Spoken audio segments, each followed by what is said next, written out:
Boom. All right, here we go. Spider-Man. We're back. Big episode number 4. Official episode number 4. The obvious Spider-Man Brand New Day. Oh yeah. Has dropped. We've seen it. I've seen it twice. You've seen it once. We've already got tickets booked for our next showing. Yep.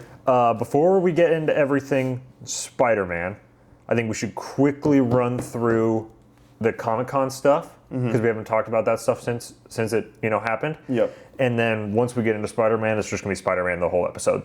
I agree. So quickly, let's talk about the X-Men. So 99% sure Charles Melton's playing Beast. I think that's pretty cool. That's awesome. I like Charles Melton a lot. He's a great actor. Beef season 2. I think Riverdale. Don't shoot me, Riverdale. He's good in Warfare, obviously. Yeah. Kaylee Spaney is Rogue. She's also great. You can watch those two together actually in Beef season 2. They're two of the leads. And then I guess we still aren't sure about Cyclops. The majority of rumors are still Cooper Hoffman. I saw Drew Starkey get restarted again recently because it was quiet for a while. Yeah. And now Drew Starkey's being talked about a lot. Yeah. Which I would like. I think he's a good actor. I think it's a little tough because your Jean Grey looks so young and is so young. Yeah.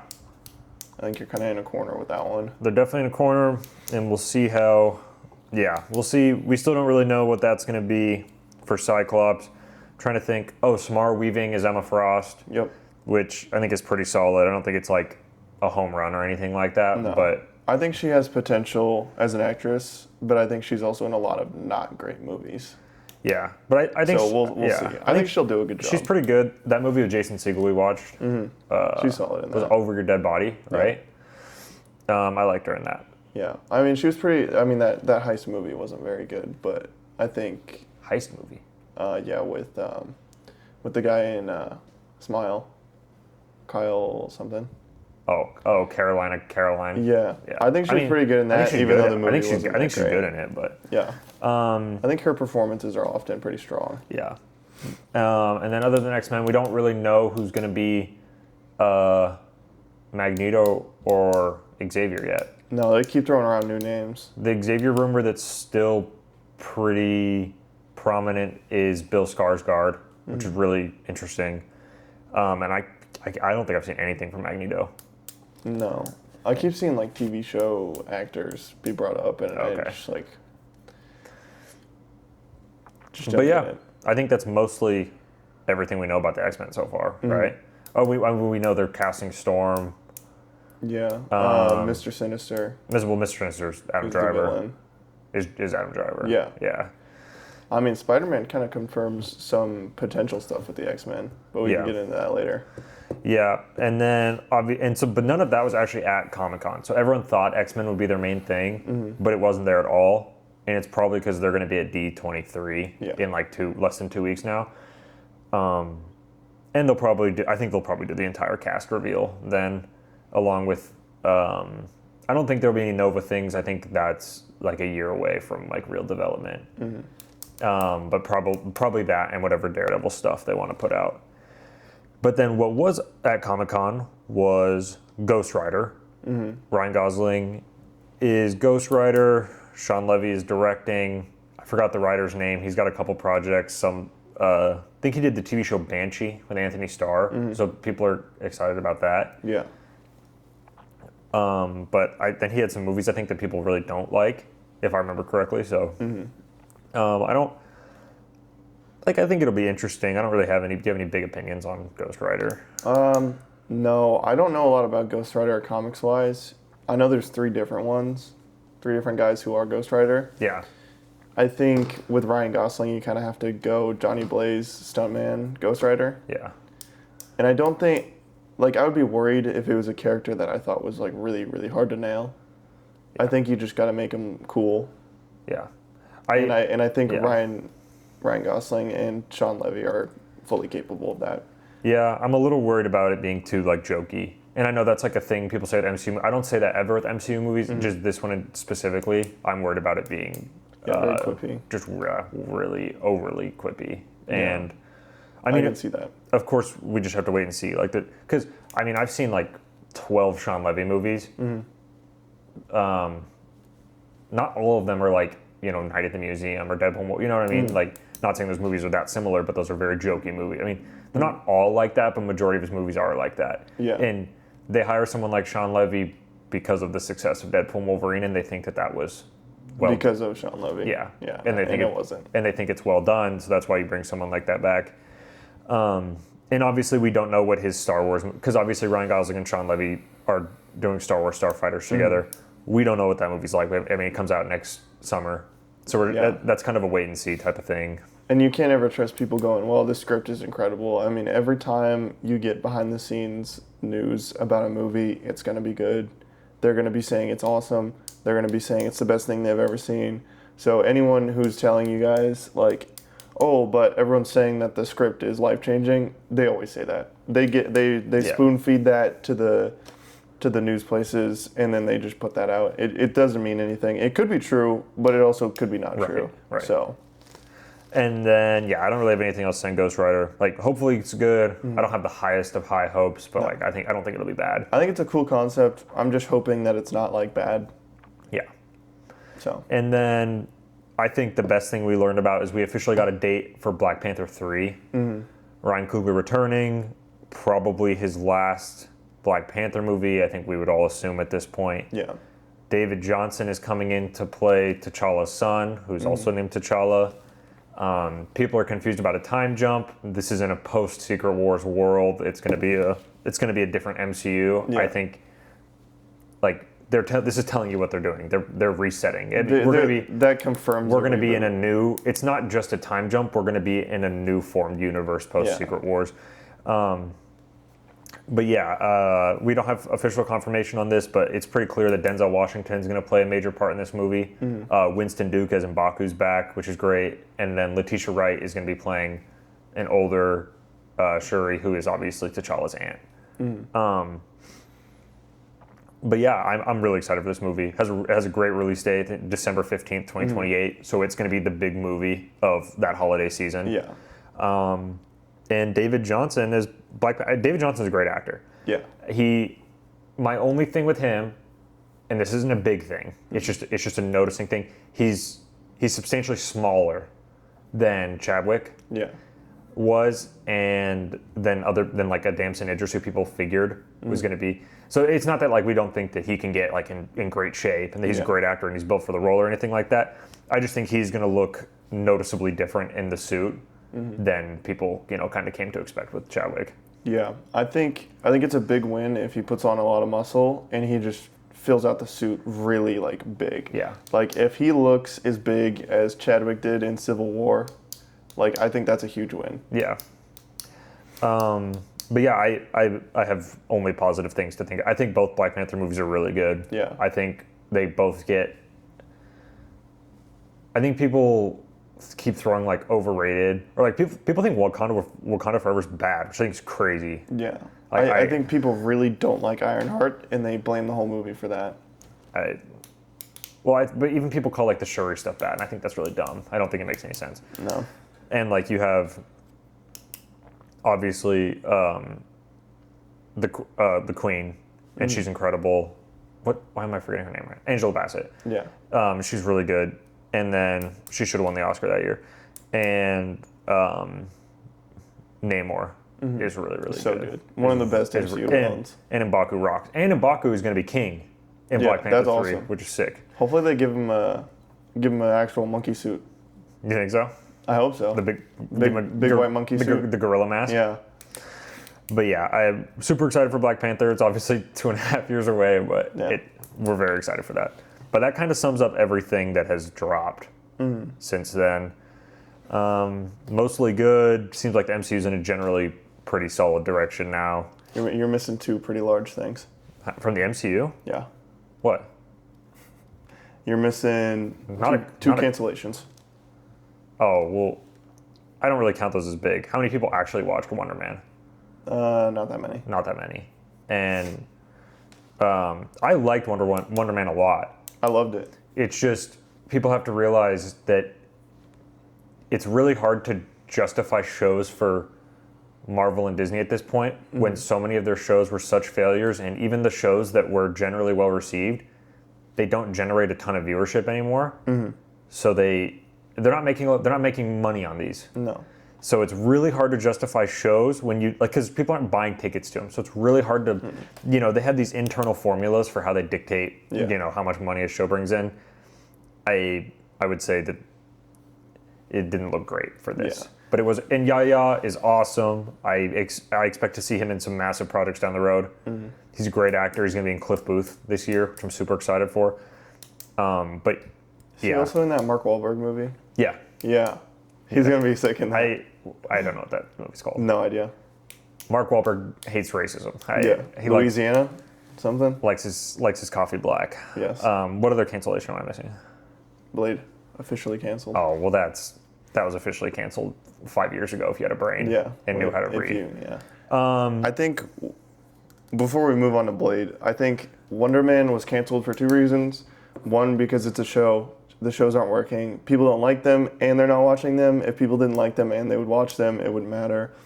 And I think they want the same creative team for season 2. They announced that they would return with the same creative team. Spider-Man is shattering records. They're just locking Destin down. Well, and he's not going to be able to do Shang-Chi that. 2 is moving forward. According to Destin, it's moving forward. Yeah. So he'll even if he's not directing that, he's going to be a part of that process. Yeah. And Kevin Feige and team are obviously going to want him to return for Spider-Man. Yeah, and I think I think canceling Wonder Man is a good move. I think the TV shows are more of a hindrance than a benefit.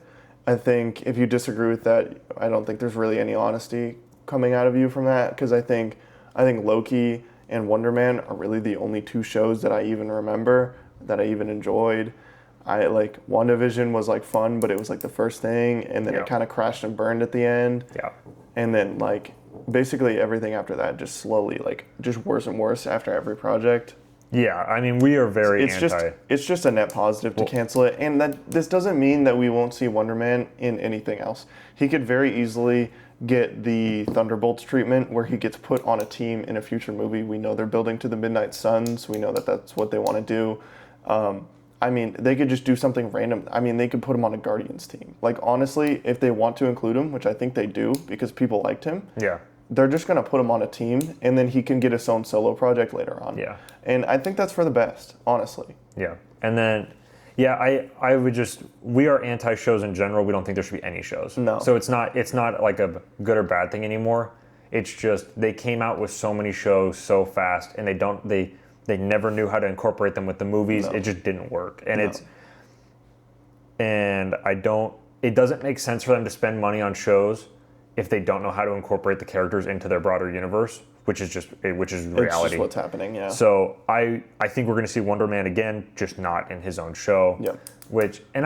And people don't really talk. There's a lot of weird things behind the scenes of Wonder Man. So it took a really, really long time for that show to get put out. Mm-hmm. Some people thought it was just going to be canned for a while. Yeah. Similar to Ironheart was just shelved for years, and then they just released it because who knows what internal pressures. But for a while, that show was just never going to come out, and then they decided to just drop it. I wonder if they were pressured by WB canceling Batgirl, and everyone hated them for that, and they just didn't want the negative press, so they just took the financial hit. Yeah. And then there was a lot of things about the Wonder Man show that changed in the editing room, and we don't know how that comes across, but sometimes that can be a lot of those creatives someone like Ed Harris. Ed Harris is a huge actor. Mm-hmm. He's really he's just famous actor. He's been around for a really long time. Mm-hmm. He was cast for a villain role, is what was said, and some people speculated agent. So who knows specifically? But he was cast for a big role in Wonder Man. He's not. Not in one frame of the show. Not one frame of the show. And so it's just the show went through a lot of changes in its process. Maybe that maybe that was not easy for them to do. And people are were they greenlit the show? It was 6 months ago. More discussions can be had. Mm-hmm. I think it just comes down to the fact they're done with shows. I think Daredevil after season 3, unless their viewership goes way in the other direction, I think Daredevil's done. It's just that's just not going to happen though. Daredevil's viewership has shown a steady and sharp decline. It's not going to just randomly spike with like no build. No, I don't think it will, but that's the only way. I just like don't even think it's possible. It's the only way that show comes back. But yeah, and then if we want to get into the Blade thing for a second, if you had eyes and ears and cared, Blade was canceled a long time ago. Yeah. Blade was canceled after Eternals introduced him, and then we didn't hear anything about him. They just changed. You could tell because they were changing writers and directors so many times, and then they just stopped. But then the project never went in motion, and this is years ago. And then they've reused the sets they were going to use on Sinners.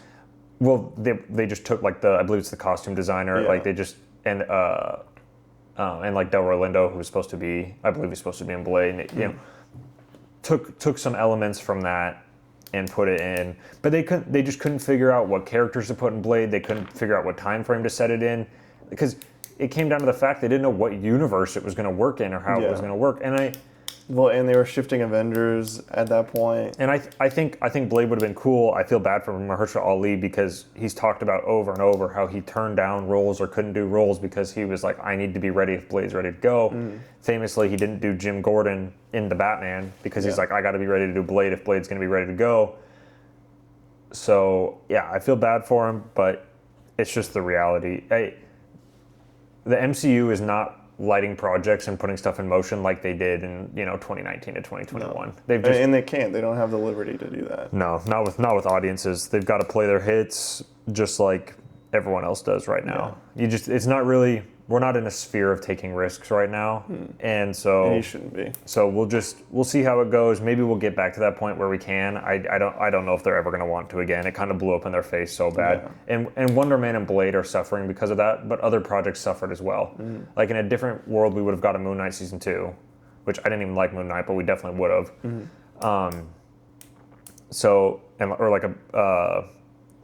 Somehow bringing WandaVision back. You know what I mean? Yeah. Like the Hawkeye season 2 seemed like a lock for a long time. Yeah. Never happened. It was really hard for them to get that stuff going again. Yeah. I think with Blade, they also couldn't figure out if they wanted to make it rated R or not. And I think that put writers in a tough spot. Yeah. Because you kind of have to account for that when writing and planning out a movie. And the studio was kind of just like, oh, maybe. Yeah. And like, that's just not good enough. No. And I think that really makes it tough to make a movie if you don't know what limit you have. Yeah, I mean, I think Blade could have worked not rated R, but I think a lot of people really wanted it to be in the creative sphere, and that's what caused the distancing. Well, and then we're gonna end up with a scenario where they film it to be rated R and they change it in the editing room to PG-13, and then it's the worst movie ever, which happens with a lot of movies. So Venom, all 3 of them, famously the Venom movies. But yeah, I would have liked to see a Blade movie. I would have liked to see more Eternal stuff. I would have loved to see a Blade and Black Knight project. I was about to say Black Knight would have been so cool, man. I would have liked to see all those things. It's just I can understand why they're not doing that stuff anymore. They just really, and people are like, oh, well, they're going through with Ghost Rider, and it's like, yeah, like you kind of have to understand the business standpoint. Like Ryan Gosling, it's just really, really big right now. It's not just coming off Barbie, but he is like not the only actor, but for a lot of Project Hail Mary, he's like the only actor in the movie. Like his movie's like 2 hours 45 minutes long. It's like long. a one-man show. And it's a one-man show. Him and Rocky. Rocky's a puppet. Yeah. So, and that movie was just incredibly received. And Sean Levy made a $1.3 billion movie for them. So when those two guys go to Marvel and they're like, can we make this movie? It just makes more sense to them to make that movie than it does to make other projects. And I think that's what people are kind of missing when they're like, well, why are we getting a Ghost Rider? We couldn't even get a Blade. From a business standpoint, those people think Ghost Rider makes more sense. I don't even know if I necessarily agree with it, but I see where the thoughts come from. Well, and Ghost Rider can set up a Midnight Suns movie, and I guarantee you next phase is going to be group movies, and they're going to try to have, instead of just Avengers, they're going to try to have, okay, now if we slap the word X-Men on anything, it'll make $1 billion. Okay, if we slap, this is a Marvel team-up movie, it's going to make $1 billion. Yeah. I think that's what they're building to, and I think that's smart. We really discussed multiple times, like, they should have different levels to their universe. They should have a space level, they should have like a world threat level, and they should have a street level, and they should hard separate those three. Yeah. And you can have a group team for each one of those levels. Yeah. And I think they're finally doing that. And I think that's smart. And I think Ghost Rider is basically the prequel to the Midnight Suns. Yeah, I think is really smart. I think it absolutely is, and I think it'd be a cool way for Oscar Isaac as Moon Knight to come back. Oscar Isaac's an incredible actor. I just don't think that show was handled that well. I think it starts with like two episodes I think are like really underwhelming to bad. Then we go on like a 2 to 3 episode run where I thought it was actually really good, and I think the finale is just horrible. Finale might be the worst Marvel show finale, which is a tough task. And it just kind of felt like we just kept repeating similar processes with the shows. So but I would love to see Oscar Isaac back. They have to do it in points where it makes sense. So we'll see. We'll see. It's just something we're gonna have to wait on, I guess. But with that, are we ready to dive into Spider-Man: Brand New Day? Yes. All right. Very short segment here. Can I kick it off if that's all right? Yeah, go for it. Or I guess let's do our scores. Okay. Okay, I'll go first. Okay, you got your score in your head? Yep. Envision it. Don't change it. Not changing it. Okay, I'm gonna go. I've seen the movie twice. Saw it on Friday night. Saw it Saturday night. I'm gonna go a 9 out of 10, and I'm gonna go 9 out of 10. I think it's a really good movie. I think Tom Holland's awesome. I think the characters in the movie. I don't think there's a bad character in the movie. No. I really don't. And I liked being back in New York and doing a lot of stuff like that. It's not a perfect Spider-Man movie in my opinion. If you think that, I don't blame you. I can totally see where you're coming from. Yeah. There's just a couple other things that I would like them to maybe do differently in the future, but it's really not a big deal. I thought it was an awesome movie. I'm excited to see it again. I'll probably see it 2 more times. You know what I mean? Yeah. But great movie, awesome time. But yeah, you go. I also have it at a 9. Okay. So we're on the same level. I think it has some flaws, like a couple, but I think those flaws are pretty minuscule in the grand scheme of things. Like with movies, there's definitely bigger sins than others. Absolutely. I think Brand New Day has a few of those sins, but they're really small. Like they're just kind of just small little baby issues. Yeah. And I think overall, looking at it as like a whole project, I think it's just really solid. I think the characterization is really good. I think the pacing's really solid. I think it looks really good, which is important to me. And Tom Holland just kills it again. I think he's just great in the role. He's very comfortable in the role now, which is very obvious. And I think he brings an energy to the character that is definitely very well appreciated by everyone. Yeah, I definitely agree. And yeah, I think we should just deep dive into spoilers ahead. I assume most people have seen it by now. But if not, we will spoil the movie. We're just gonna dive into the movie now. So I'm gonna start with I don't even know what to call them. I wouldn't even say flaws or sins. I hate the word nitpick. I think it's used so stupidly these days. I don't even like saying it anymore. But I'm just gonna call it that because I don't know a better term to use. Yeah. Okay. But I also want to say I hold these movies to an incredibly high standard. Yeah. All Spider-Man movies, even all the Tom Holland ones, I hold them to a high standard. I gave this movie 9 out of 10. I really loved it. I'm just going to start with the stuff that I think is a little interesting. I kind of want to state, I haven't seen too many people talk about this yet, but I feel like it's really relevant to what we think. So, I like Jon Bernthal Punisher, Florence Pugh's Black Widow, Mark Ruffalo's Hulk, and I grew to really love Sadie Sink as Jean Grey in this movie. But I don't think that they should be in Spider-Man movies anymore, post No Way Home. I think you can handle maybe one of them, having a role, having a small part. I actually think the Hulk thing worked. You know what I mean? I think post No Way Home, kind of the world they laid out for us. And I like all their inclusions in the movie. That's what kind of makes this difficult. Yeah. I think they all do a good job in their role in the movie. Yeah. I liked seeing all of them, but I think the overall story, I think we can't really get a full Spider-Man story when we keep putting these massive other characters in the movie. Yeah. Like I said, I think you can handle maybe one. I think you could have maybe just done Punisher or maybe just done Hulk, but I think it's really hard when you have so many of them in there. And again, I think they do a good job in the movie, and they're fun to watch on screen. But when we're talking about a Spider-Man movie, I would really like it to be a Spider-Man movie at this point. So that's my big one. Well, it's not really my big one because I don't dislike them. That's what I mean. It's hard to phrase. I don't know if it makes that much sense, but it makes sense to me. My next one, it's a smaller one, and it doesn't really get resolved throughout the movie, but it kind of goes away. I don't like how Peter kind of just like, no questions asked, helps out the DODC. Oh yeah. Like he's just like, yeah, like whatever you guys say, like I'm helping you out. Mm-hmm. And I specifically don't like, because we don't know why he's doing that. Because I feel like, I don't know what your thoughts are on this, but through the first 3 Tom Holland movies, I feel like he kind of learned to not do stuff like that anymore. Yeah, he learned to be very skeptical. And like I threw out the idea that maybe he started doing that to repair his public image. Mm-hmm. But if that's the case, just say that. Mm-hmm. One line. Like, one line, I think it tightens your script that much more. Yeah. Well, like, if he, like, shows up and then they're like, oh, like, we can help you, like, we want to have a talk with you, and he's like, no, can do, and then they're like, they kind of, like, guilt trip him, like, hey, man, like, if you want to win the city back, like, you got to work with the city. Absolutely. And then, that issue's gone. Right. So, and then I'm going to jump into another one, and this is another one I'm not counting as a flaw, I just think it could have been tightened a little bit. Mm-hmm. So we see Peter with this apartment, and all this tech and stuff like that, and this cool stuff, which I think is fine. There's plenty of explanations that you can use for that. They just didn't really have one. Yeah.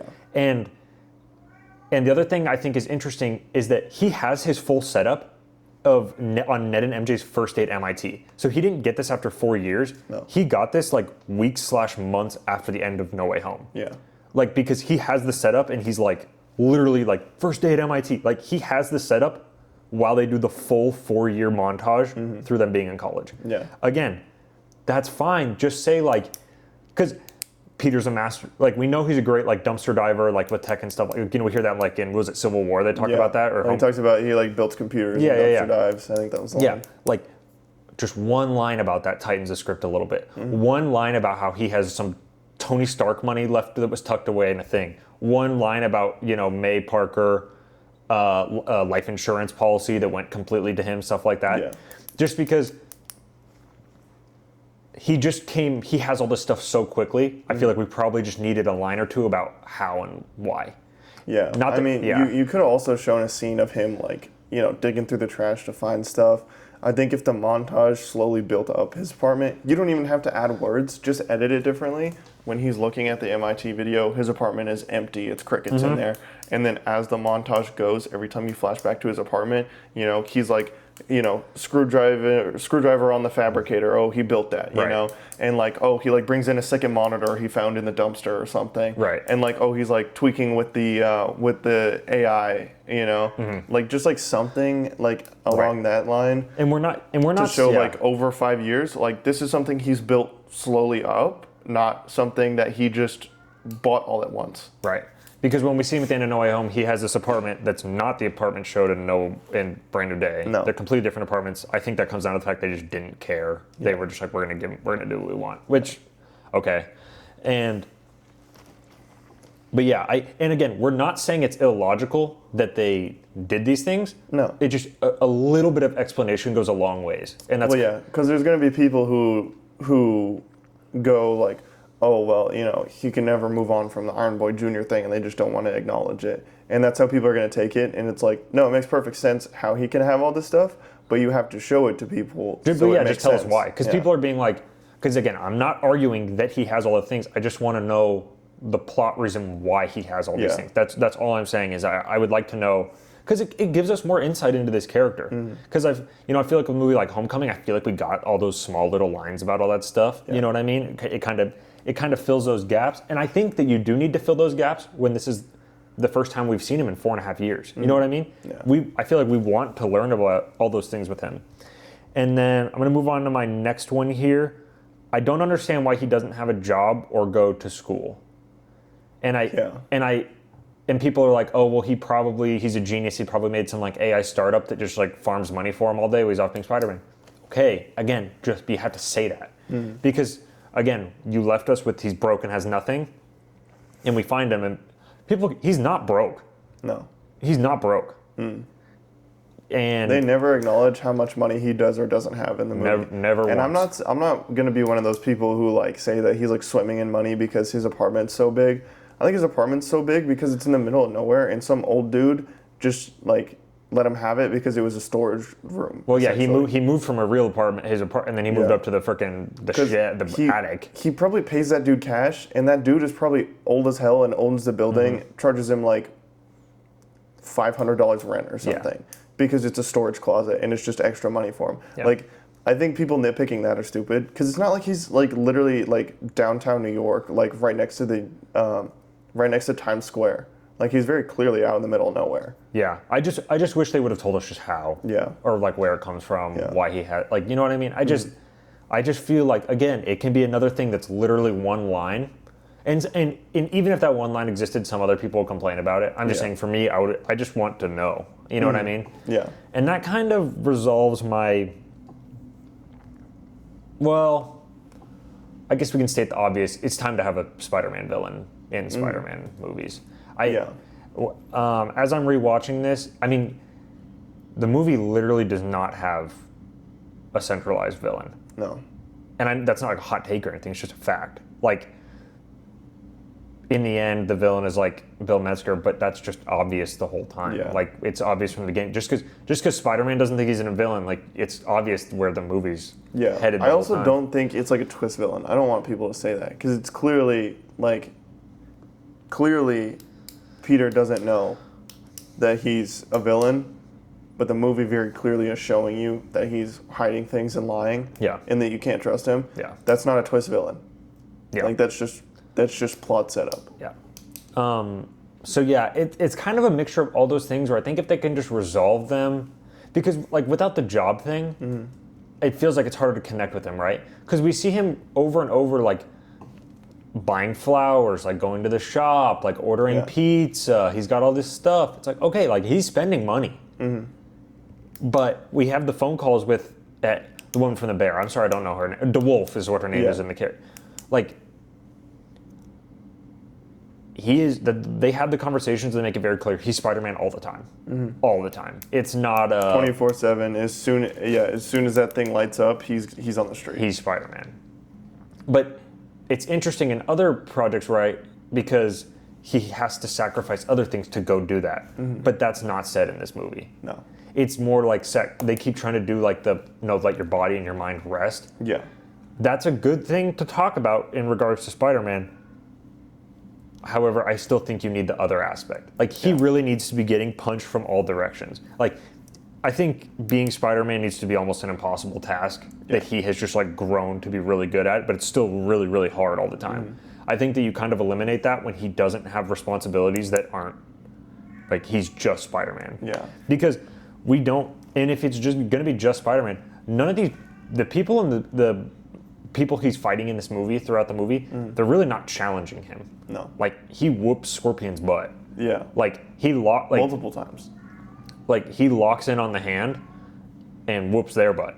Yeah. Yeah, after they destroy his tech, but he was clearly holding back. Yeah. He's holding back, and then because they're being controlled. He doesn't want to like hurt them. Yeah, well, and he's trying to communicate with Jean the whole time. Like, he's got Frank ringing him on the thing during that scene. Like, he's just so clear. Like, they did not provide us with someone who can like completely challenge it. And I mean, like, the only person that could was the Hulk, and then he talks Hulk off a ledge. Yeah. Literally. Yeah. Which is fine, though, because it's Prime Hulk. It's this beast Hulk. Spider-Man should not be able to win a one-on-one fight with the Hulk with no, like, explanation. Yeah, but like, again, Hulk is not a villain. And we knew what he was going to be used as in the movie. Yeah. They used him as that. It works. But also, you never sit there thinking, wow, Hulk is going to kill Spider-Man in the Spider-Man movie. You know what I mean? So it's a cool scene. It's fun to watch, and it works in the movie. But you also never think that that's like going to be a real problem. Yeah, no. Like a serious problem. But I think that kind of wraps up my general thing. I wrote down one thing that I could care and complain about, but I don't. It makes no sense for Ned to say that Mr. Harrington and the Flash are suspects for being Spider-Man, because they were both in the Washington, D.C. monument with him in the elevator. In civilian clothes. While Spider-Man was actively saving them. So again, I don't actually care about that. No, but that's like a funny joke. However, I think it just shows that they like don't know. Like, I think that your directors and writer, I think everyone should like have to know what happens in your other movies to say stuff like that. because you could literally you could tease like any of the other kids, you know, like that simply weren't in one of those situations, and then it actually makes a little bit of sense, and then because I just like it kind of just could have feels said it was like Brad or something. Yeah, or even like Hannibal Buress, you know what I'm saying? With coach, the gym teacher, like, yeah, or Brad, like literally anyone that's not those two, because those two primarily don't make any sense. No. Because Ned's memory is not wiped of that Washington Monument scene, because they acknowledge in the movie we were saved multiple times in high school, and they're talking about. So, again, don't actually care. I'm not docking the movie for it. I just think those are things that, hey, you should probably. Someone should have seen that and been like, okay, we're not going to do those two. Yeah. Well, I have like a minor thing with the Hulk thing too. The way Spider-Man takes him down is he says like, Bruce, it's Peter, I'm your friend. And I think it can be explained that Hulk just felt sympathy because he realized he was just beating on this like innocent child, essentially. But Hulk, and we've said this multiple times before this, Hulk does not know who Spider-Man is. Hulk does not know who Peter is. They have never met. Savage Hulk and Peter Parker and Spider-Man have never met. Those three do not know each other at all. Yeah, Banner has met Spider-Man. Banner has met Spider-Man. War, yeah. Smart Hulk has met Spider-Man, essentially, kind of. We think. They've fought at the same time. At the same time, on the same side, They probably spoke at the funeral. Yeah. So it's safe to assume. But we're shown very strictly, Savage Hulk is basically a mindless monster. And Banner doesn't remember. To a certain extent. Yes. There's some very small things that get him out, but generally, yeah. But Banner doesn't remember when Savage Hulk takes over. Yeah. So we can then assume that it goes the other way, where Savage Hulk, you know, when he comes up, he's pissed off. He doesn't know what's going on. He goes on a rampage. Yeah. That makes the most sense to me. Yeah.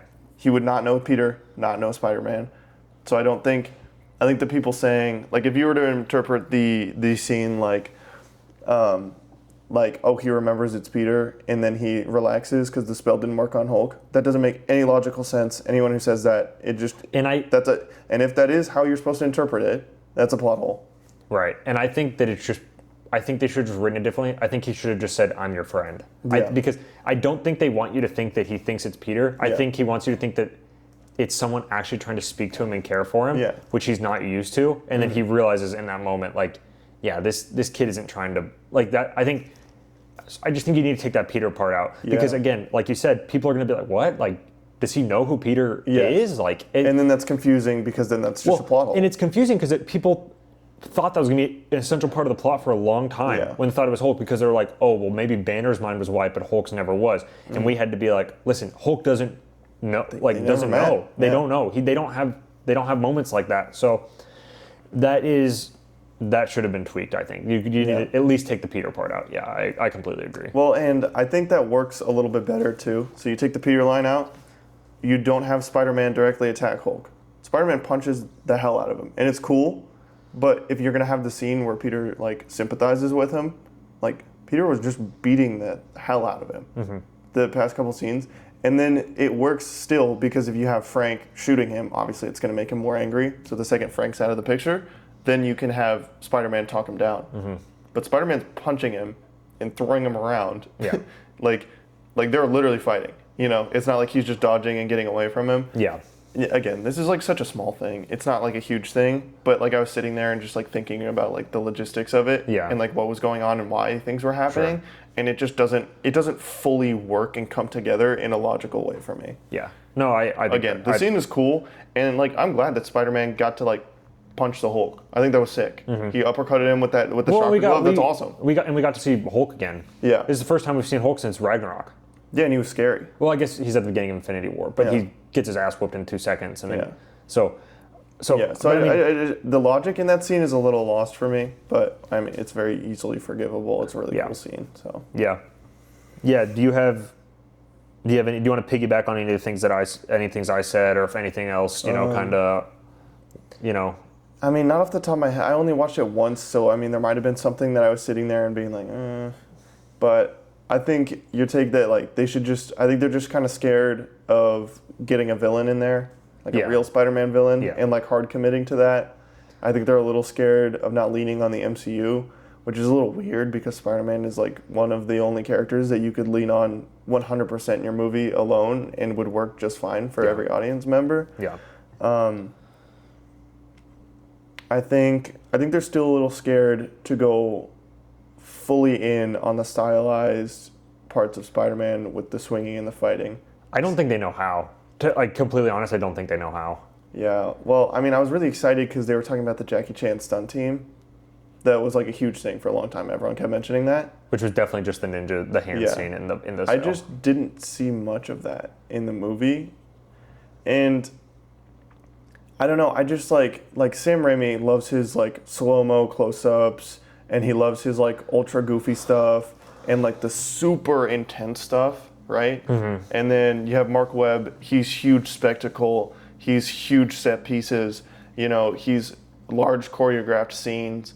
And then, like, with Brand New Day, it's kind of just like they're kind of emulating that a little bit at moments. And then other times, they're just not fully there yet. Yeah. I think you need to come in, you need to have a really specific vision. Yeah. And you need to execute hard. Yeah. And I think that they were just real on edge, and they just wanted to be like, okay, we're just gonna kind of copy some stuff, and we're just gonna hope that that's enough. Instead of coming in and being like, this is mine, this is my idea, I'm going all in on this. Yeah.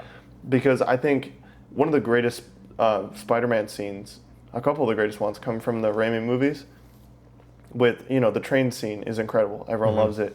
It's got huge spectacle. It's really well paced. There's literally 3 acts in the train scene. Yeah. And it's just incredible. The fight with Green Goblin, same thing. There's literally 3 acts to that fight, and each layer gets grittier and grittier and more bleak. Like, literally the end of Spider-Man 1 used to scare me as a kid because there was no music and they were just punching each other like with full intent to kill each other. Yeah. Right? And I think you need some of that. I think you need to come in and you have to be like, I want this scene to feel this way, and I want it to be 100% mine. Yeah. And I just don't think that Destin did that with this movie. I think it's just a lot of this is similar to other Spider-Man movies, and people are just gonna like it. I think the big thing for me that I realized, I want them to bring back cool action set pieces. So you brought up the train scene, and that's a good example of one. Yeah. It's really high stakes. Even if you take the villain out of the scene, he's trying to capture this train. You know what I'm saying? Just runaway train that's going to kill all these people. Yeah, it's like just a train full of like 200 people that'll just die in New York City. Like, and then he's fighting Doc Ock. That's a crazy action set piece. Then you have like the Green Goblin one where they're fighting in this broken building. Like you said, they're just beating the heck out of each other. This is like the funniest nitpick I could possibly have. But it's just how I hate how Tom choreographs his punches. He winds up like every time. I think it's so dumb because none of these people are actually like he beats them easily, so it makes no sense that he's constantly winding up his punches. Yeah. Like they need the Raimi choreographers where he's just like punching like a regular person. I don't like how he winds. I think like the choreography for that stuff, like I like all his like kicks and everything. I think the swinging stuff looked good. But because he does it at No Way Home too when he's fighting Goblin, I just hate how he's always just like I just think it looks so fake. Yeah, he's like trying to sell the punch. Yeah, he's just trying to sell it way too much. I don't think it makes any sense. This is another like really like weird nitpick, and this doesn't happen in the Andrew movies. This is only with Tobey Maguire. But in the Raimi movies, he's screaming while he's fighting. Yeah, bring that back.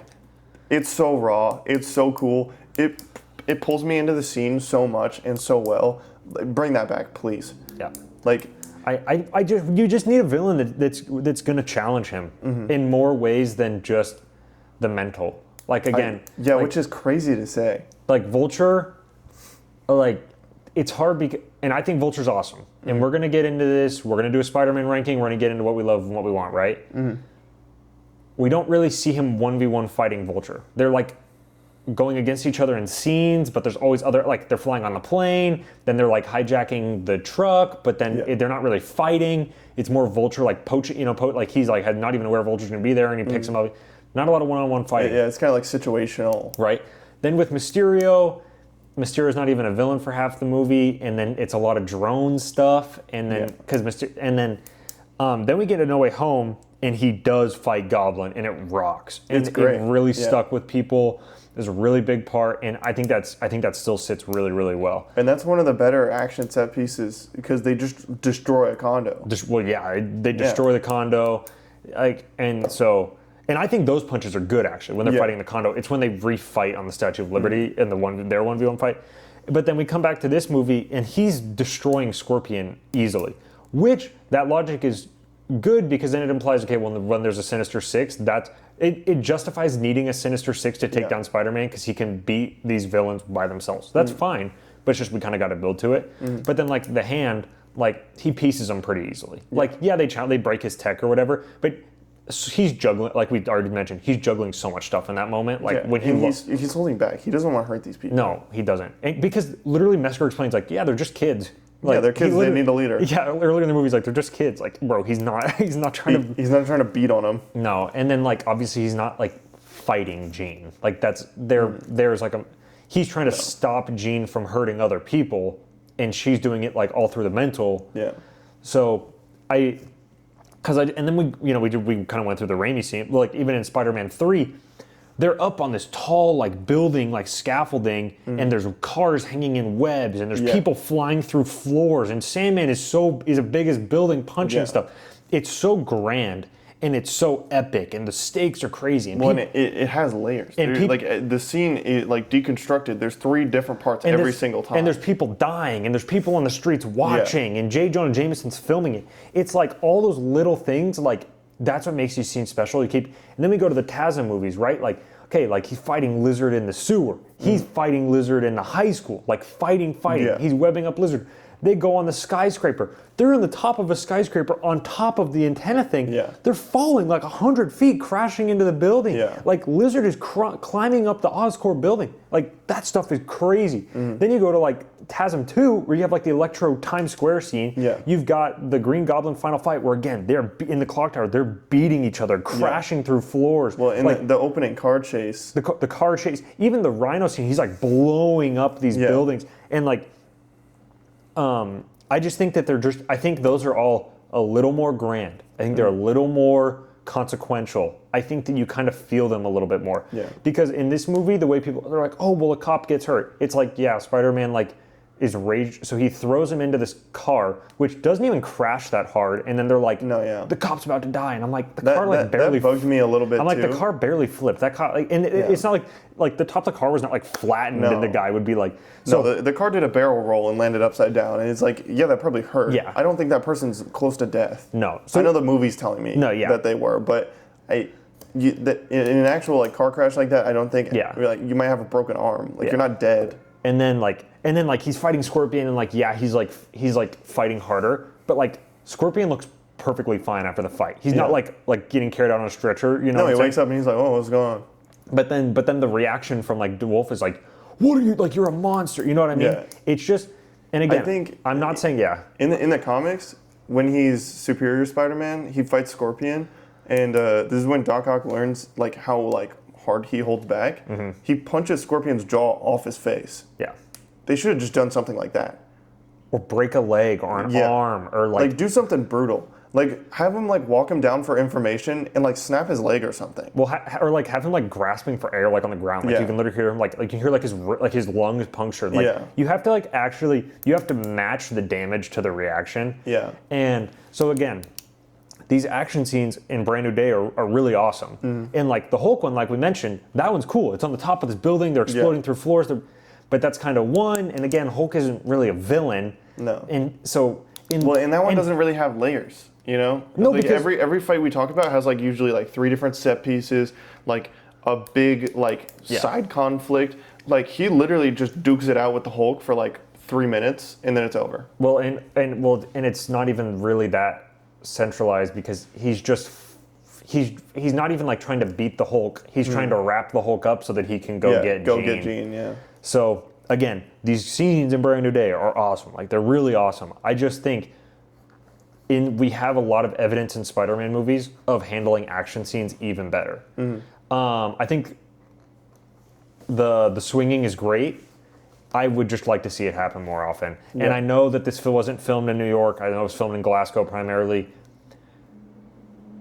You need to like have him swing by like the Chrysler Building, the Empire State Building. Like you need to and then they show an Empire State Building that's clearly like a real like drone shot or helicopter shot at the end of the movie.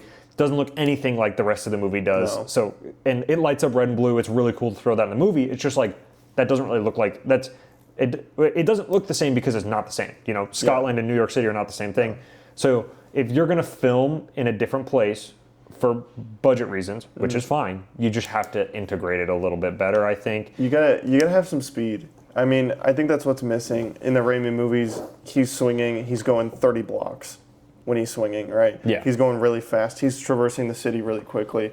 In the TASM movies, obviously, he does his old like slingshot thing at the end of the movie, and he goes super far. Yeah. And you open TASM 2, not open, but the opening of TASM 2, he's diving, 300 feet in the air, and then he swings once, and he's like right next to the helicopter going faster than it. Like, you need stuff like that. Like when he's chasing the truck, like, it's cool, and obviously he wouldn't be swinging 30 blocks to catch a truck. But you need some scene like that. Well, and like even when he's in the rain swinging, he's just kind of just going up and then down and then up. Like, he's not going very far. He's kind of just, Yeah.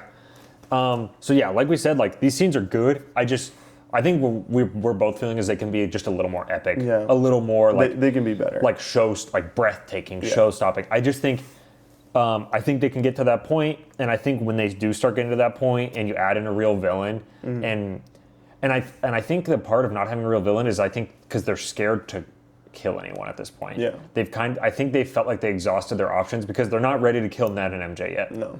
And they didn't integrate like a Gwen Stacy in this to add that element in, which people thought they were going to do. Yeah. People are like, oh, is Sadie Sink Gwen Stacy? You know what I mean? That was a rumor for a really long time.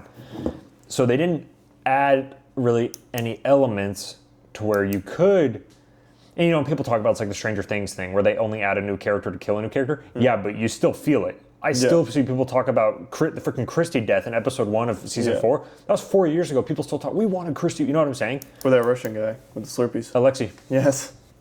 So, yeah, like, it's kind of their trope, but it works because we still talk about it. People still talk about how they miss the character. As long as you make someone care, if you kill that character, it still hurts. Yeah, Like, absolutely. is it predictable? Sure.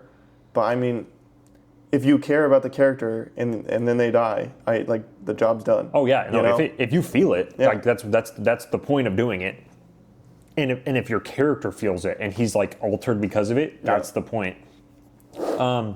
But this feels like we're harping on the movie a lot. I mean, that's not what we're trying to get at. We're just like, we think that, again, like, you're these like couple changes away, and you've got like peak Spider-Man. Yeah. Like the best Spider-Man movie is, like, in my opinion. Well, this is what it takes to get it to a 10 out of 10 is I think what we're getting at. Yeah, and you up the spectacle a little bit, you get a real villain in there. Yeah, and I think you. And I think those are easy fixes. I think you sideline the side characters. Yeah. You keep the Ned. Okay. The Ned and MJ thing was controversial for a long time. You and I were very much like, no, don't bring them back. We doubted it. They are so much the heart and soul of these, like, or a large part of the heart and soul of these movies. I couldn't imagine them in that movie, not in that movie. Like, I'm fully on board with having them back. I love them. I keep them. I love them. I can't believe I ever doubted that aspect. So I think they're great. I hope we never, unless they die, obviously. But yeah, do you have anything else you want to kind of touch? Like, obviously the suit looks fantastic. It looks so There's good. so many, when he's sitting there, he's like building Legos with Ned, and MJ is drawing them. The suit is just glistening. Yeah. It looks so good, and he's just sitting there, and it's so real, it's so beautiful. But my favorite is when he walks in with the hand and it's dark. Yeah. But since it's a real suit, the light is like flickering off the black on the suit, and it. Oh my gosh! It just. No, when he's standing there and this is a really great shot. When he's standing there and they kind of pull the camera around him like in a circle with the hand in there, and he's just standing there. I remember watching it like in the theater, and I was like, "Holy hell!" Like that was crazy. No, he does. And the suit looked incredible, and that shot is just really well done. I think it's awesome. I love when he stops the truck when it crashes in the DODC building, and he spins through the tight corner and catches the truck on the other end so it doesn't crash on all those people. That scene is so cool. And that's what I mean. Good. In parts, they're doing the epic Spider-Man stuff. Yeah, you're literally so close. Just ramp it up a little and then just keep doing it a little bit more. But I think to do it a little bit more, you need a physically imposing villain. You just have to have it. I don't know how you don't anymore. You go the X-Men route for this, which I don't fully understand. Like, I can understand the MCU standpoint where they're like, well, we'll get a lot of eyes on it. Yeah. But again, Disney doesn't make a lot of money off these movies. They crack these deals with Sony. Sony takes home a majority of the income. That's how they get these deals, because Sony owns the character. Yeah. So I think it's interesting that you're going to put the Sadie Sink, Jean Grey thing in, which you and I were also skeptical about. And I think we were proven right in our skepticism of putting it in the Spider-Man movie. However, I think she's really good. And as the movie gets further and further on, at the end, she's really, really good. And when she's sitting there and she's like locked up, but then they've got like her powers things behind her and stuff, that looks really, really good. It does. It looks really cool. She's like, her hair's all messed up and she's screaming at Bill and she's really going through it. It looks really, really good. That scene really, really hits. On rewatch, it still hit. So they did it. They did it well. Like it has me more interested in her as Jean Grey. Yeah. But we go from just having like all these Peter moments, like with Bernthal, with Ned and MJ, and then it kind of feels like we just stop doing that so that we can do that with Jean the rest of the movie. So, and I can't, I think I would just rather have Peter the whole movie. I think is where I'm at with that. Yeah, I agree. I think for the next movie we should really just focus on a physically imposing villain, because we've had so many, like, this is Peter's internal struggle, and the movie isn't him beating the villain, it's him overcoming himself, which is fine. I enjoy that. I like that. But I also like when he gets to beat up someone incredibly powerful and he overcomes someone physically. And I think it's time for that to happen again. Yeah. Yeah, I think this movie was when they should have done it. We thought for a while that it was going to be Martin Lee, which I still think would have made sense. I still think that would have been a good idea. You can still do the Hulk aspect where Martin Lee gets in Hulk, and you can still have a scene like that. Martin Lee, obviously, Mr. Negative. Not everyone knows that, but well, and you can just replace the hand with his demons. Yeah. So, and it's hard because we don't really know. Like, we know that the deal in place is that Marvel will throw a character into the movie. Yeah. Like, that's why Iron Man's in the first one. And like they bring back Happy Hogan each time. They bring back Nick Fury. It's like those are in the contracts that they signed. So that's why Yelena's in this. That's why Hulk's in. Like they technically have to do that, but it's like they don't have to put 5 of them in there. I think the deal is they have to put 1. So yeah, so it's hard to judge everything when it's not full creative control by any means, but it's also, I think they're taking it just a step too far. I hope they keep the same suit all the movies, and if it gets damaged, because he has the machine that repairs it. Yeah. So it literally shows it he's just repairing it constantly. So I hope they if they were to change anything, just like the back logo, make it the bug again. If they didn't do that, I also wouldn't be upset. Yeah. But like if I were to change anything about it, that's it. Yeah. I think the lenses look great because they made them bigger. And the whole movie, you can see they're reacting. The whole movie. Oh, yeah. And that was my only issue, is that they had these reactive lenses and then they barely move. Yeah.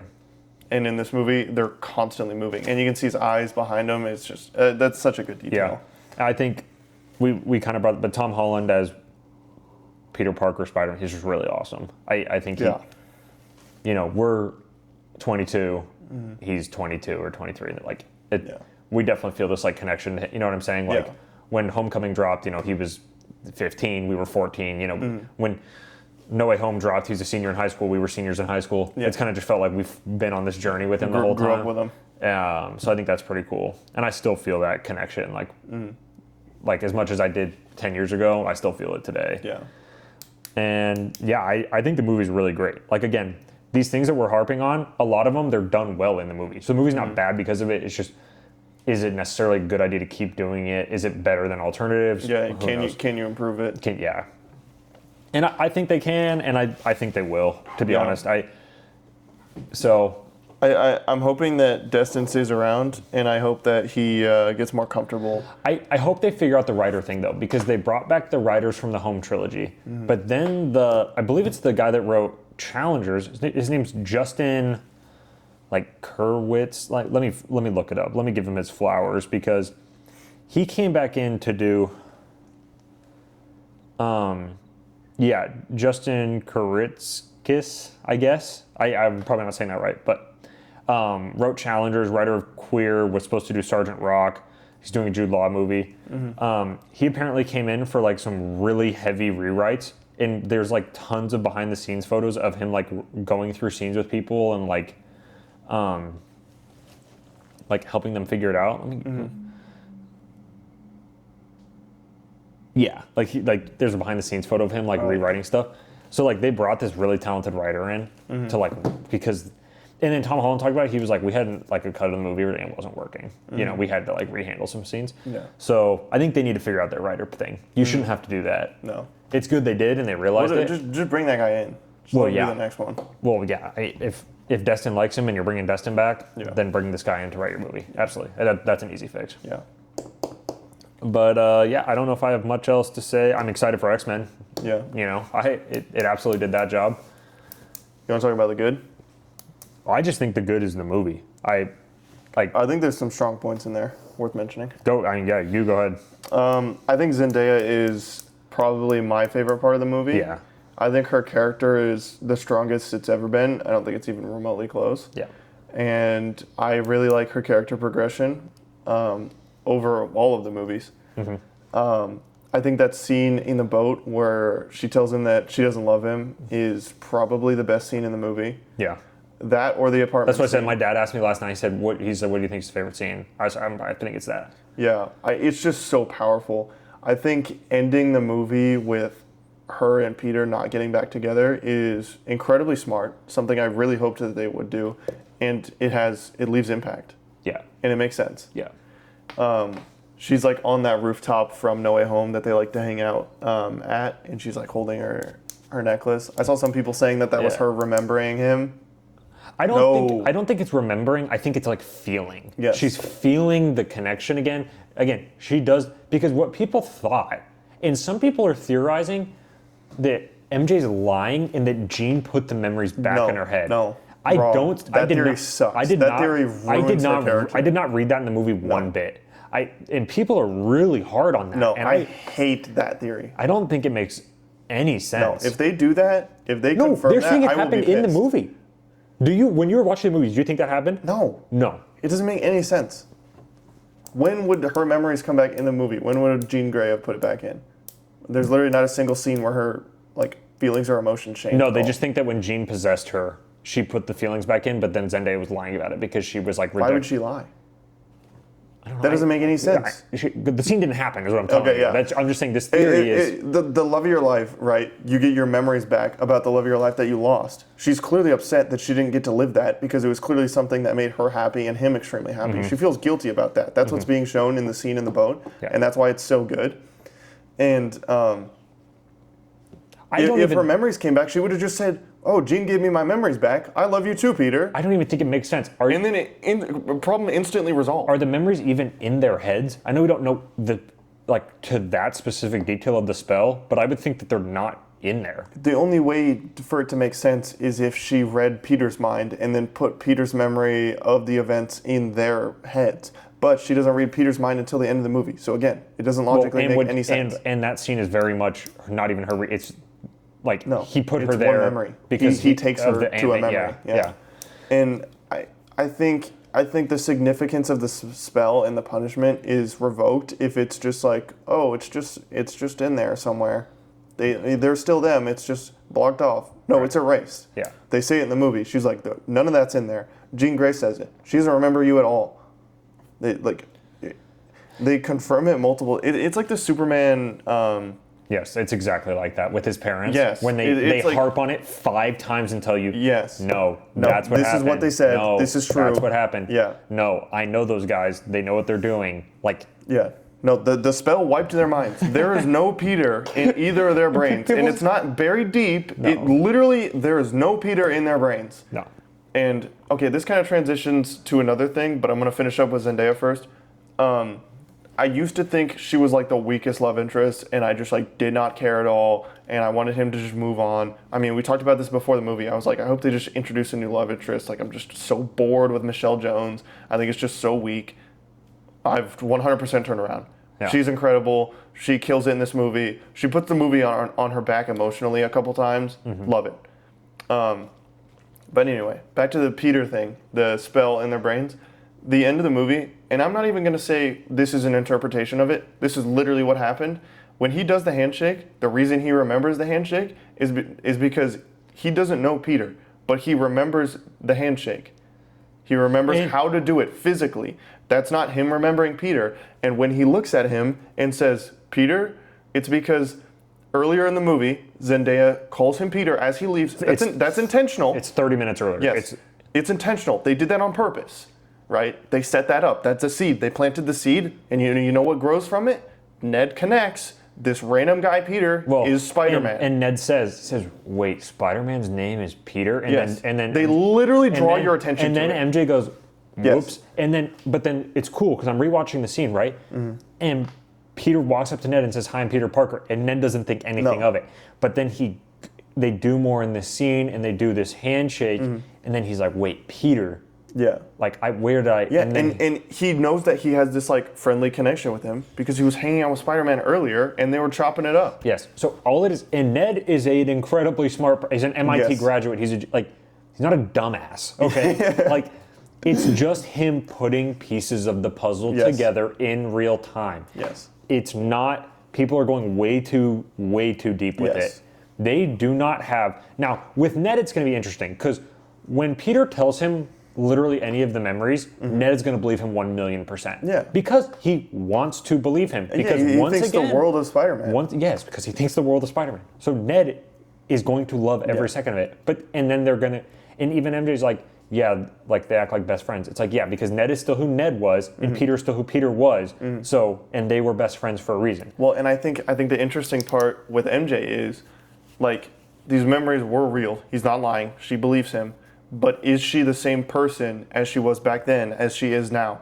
And, you know, a friendship is very different than, like, a relationship with someone. Like, friends, you know, like, if my memory of you was completely wiped away, and then you were like, hey, we're actually best friends, and then we just, like, started hanging out again, like, obviously, like, that's a much easier transition than being like, oh, you were the love of my life, and, like, I still love you, but you don't remember me at all. Like, that's way different. It's a hard sell. That's way different. It's a hard sell. And, like, are you the same person that loved that person now? Yeah. And that's a very interesting way to approach it, and that's why I didn't want them to get together by the end of the movie, because we need development. Yeah, we need to know how she feels about that. You need to grow back. And I think that's why that scene where she's like, I don't love you, and I don't know you. Like... So you can't just then trust, like, oh, like, let's just get back together. I love you. I'm the same person. And they put that scene in there so you do not think, oh, maybe there's a little bit in there. Yeah. Because people thought that. People are like, oh, because after No Way Home, people are like, no, she's so smart. She's going to look in the mirror and wonder why she has the necklace. She's going to put it together. It just doesn't work like that. It's gone. It's fully gone. And Peter can't even go find pictures and the pictures are wiped. Anything that can connect them like everything that. Physically, digitally, it's all gone. Something that he could connect for that they wiped it all. That's the whole point of the spell. Well, in the end of No Way Home, she's like, I love you. Like, if you tell me and explain it to me, like, I'll just figure it out at some point. Like, I love you so much that, like, it'll work. Like, we'll figure something out. And I think she believes that. And I think modern Zendaya has to figure that out and, like, for herself. And she will. And because she's, like, again, the movie tells you, like, she's kind of closed off, right? You can't force her to do something. She has to think about it. She has to do it herself. And she's always been like that. Yes. That's her character's always been like that. Exactly. So I think she has to, like, remember, right? Or not remember. She has to come to terms with that. Like, wonder if that's something she still wants to, like, follow through with, and then develop into that slowly. Yeah. You can't just, like, oh, we were in love? Okay, cool. No. I love you too. Yeah. No. Yeah, I totally agree. And other people are getting confused because when they're at the party early in the movie and she sees Peter across the room, people think that's her remembering Peter. Nope. It's her remembering Peter, but it's her remembering him from the coffee shop after the thing. Yeah. It's not her remembering him from anything before. No. And we know that because at the end of the movie she says, "You came to the coffee shop before I left for I remember you. You came in and I remember you did that." Okay. That is what she is remembering, not their moment, not that she's starting to piece together like, hey, like this guy's kind of been around. Like what's this guy's why deal? does this guy popping up? Yeah, it's not deeper than that. They're just and this is why you should rewatch movies, to be honest, because when I'm rewatching the movie, I'm putting that together way better in real time. And all those lines make so much more sense. Yeah, you threw out the positive Zendaya, which I completely agree with. Yeah. She is incredible. Kills it. If people that complain about Zendaya being in movies, just shut up. Just shut up. Weird. It's so weird. Whoa, Robert Pattinson's in fine. Oh, he's the best actor of the generation. Best working actor. Why do you think Christopher Nolan wants to work with him? Why do you think Denis wants to work with him? Why do you think Matt Reeves made him Batman? Why do you think everyone loves him? Because he sucks? Like, are you stupid? Whatever. That's besides the point. But that's where I'm at with this. Why do you think everyone wants to work with Zendaya? Yeah, because she's talented. Because she's awesome. Because she's really good at her job. Yeah, she brings the role to life. Go watch the drama, noob. It's on HBO Max. I mean, I own it physically, so I'll watch it like a real person. But if you don't, watch it on HBO Max and then come back with your stupid statements. But anyway, Zendaya's great. The Zendaya hate was always weird to me. It's always been weird. It'll be weird forever. But I'm going to throw out another positive. It's to another actress. My brother-in-law actually put this in his review, so I'm crediting him. Marissa Tomei masterclass, absolutely. Oh yeah. But again, she has been good in every one of those movies. She's a great AMA. And she's really funny and she's really genuine. And I hate when people complain. They're like, well, why did May figuring out that Peter is Spider-Man is such a genuine thing. Why did you make a joke out of it? And it's like, you're just implying that they made this huge joke out of it. And then in this movie, they're starting to put the pieces together that it was a very deep. And then Peter tells you in No Way Home that it was so hard on her hearing that. Yeah. And it's not a joke. But you're just. Well, and she's a good mom. She's obviously not going to tear him apart. He's doing a good thing. Yeah. Right? And so it's tough for her because she's worrying, but she's going to put on a face for her literal child. Yeah. She's going to put on a face and trust him and help him instead of push him out. It's just what a good parent does. Yeah. People complain about that. I'm like, hey, is everything okay at home? I don't watch the ending of Homecoming and play it as a joke. No. Because we just hear her, say what the F, and then it cuts. Yeah. So it's not played as a joke. It's played as partly sequel bait. Yeah. But it's just like they're laying the grounds that she knows Spider-Man. I don't think that's a joke. No. And then all we've gotten since then is clarity that it's not a joke. And then they're giving you scenes in this movie. He's wearing the Homecoming suit and he's in his old room for a reason because it's implying. Well, and he has the Tony Stark bag on the floor. Yes. I'm 90% sure that the intent is that is the scene immediately after her saying what the F. Yes. But it's played as a joke. This is why I can't. One of the most impactful scenes of the movie. I can't deal with these people. I watch the movie with your eyes and ears. Yeah. Pay attention. I mean, what are you saying? But anyway, so stop calling it a joke, please. It's just ridiculous. I think her speech is good too. Yeah. I saw someone say that they're just playing the responsibility trope again, and I think that's just a complete misread of it. It's not even the response. She's literally just telling him you don't know you need to, it's okay. People are going to be cruel to you. People are going to be unfair to you. And you think that you understand all that, but you don't quite because you're a kid. Yeah. You don't understand that. And you don't understand the impact. Yes. Yeah, that it'll have on you. She's just helping him. It's not hard to, I just can't believe people don't understand that. Yeah. I can't believe that for a second. Your face is coming off. Literally falling off. It's because it's like rock hard. I know, it feels like a mask. It's like a Botox. But I'm watching it fall off your face in real time. My gosh. When you flex your face. Anyway. I know, it's so tight on my face. Just there's a ton of great visual moments. It's great to have swinging scenes back. Swinging in the rain. I thought that was really cool. He's really hurt after leaving the party, which makes sense. Do you have any other specific things you want to get into with the positives? I mean, Hulk. Hulk is sick. Great scene. Hulk is back. He's included in the movie in a really well integrated way too. I think plot so. reason Yeah. wise. I enjoyed that. Yeah. Um, And he was. I think it's and he set was up big. I think it's set up. Yes, he was. He was big. I think it's set up the X-Men really well, and I think it's set up Yeah. the sequel really well. I agree. I like that he's getting a power buff for the Avengers movies. Yeah. I think I that's like cool. that. I think that's necessary too. And the symbiote is happening. That's probably the next one. To be honest, I think it's the next.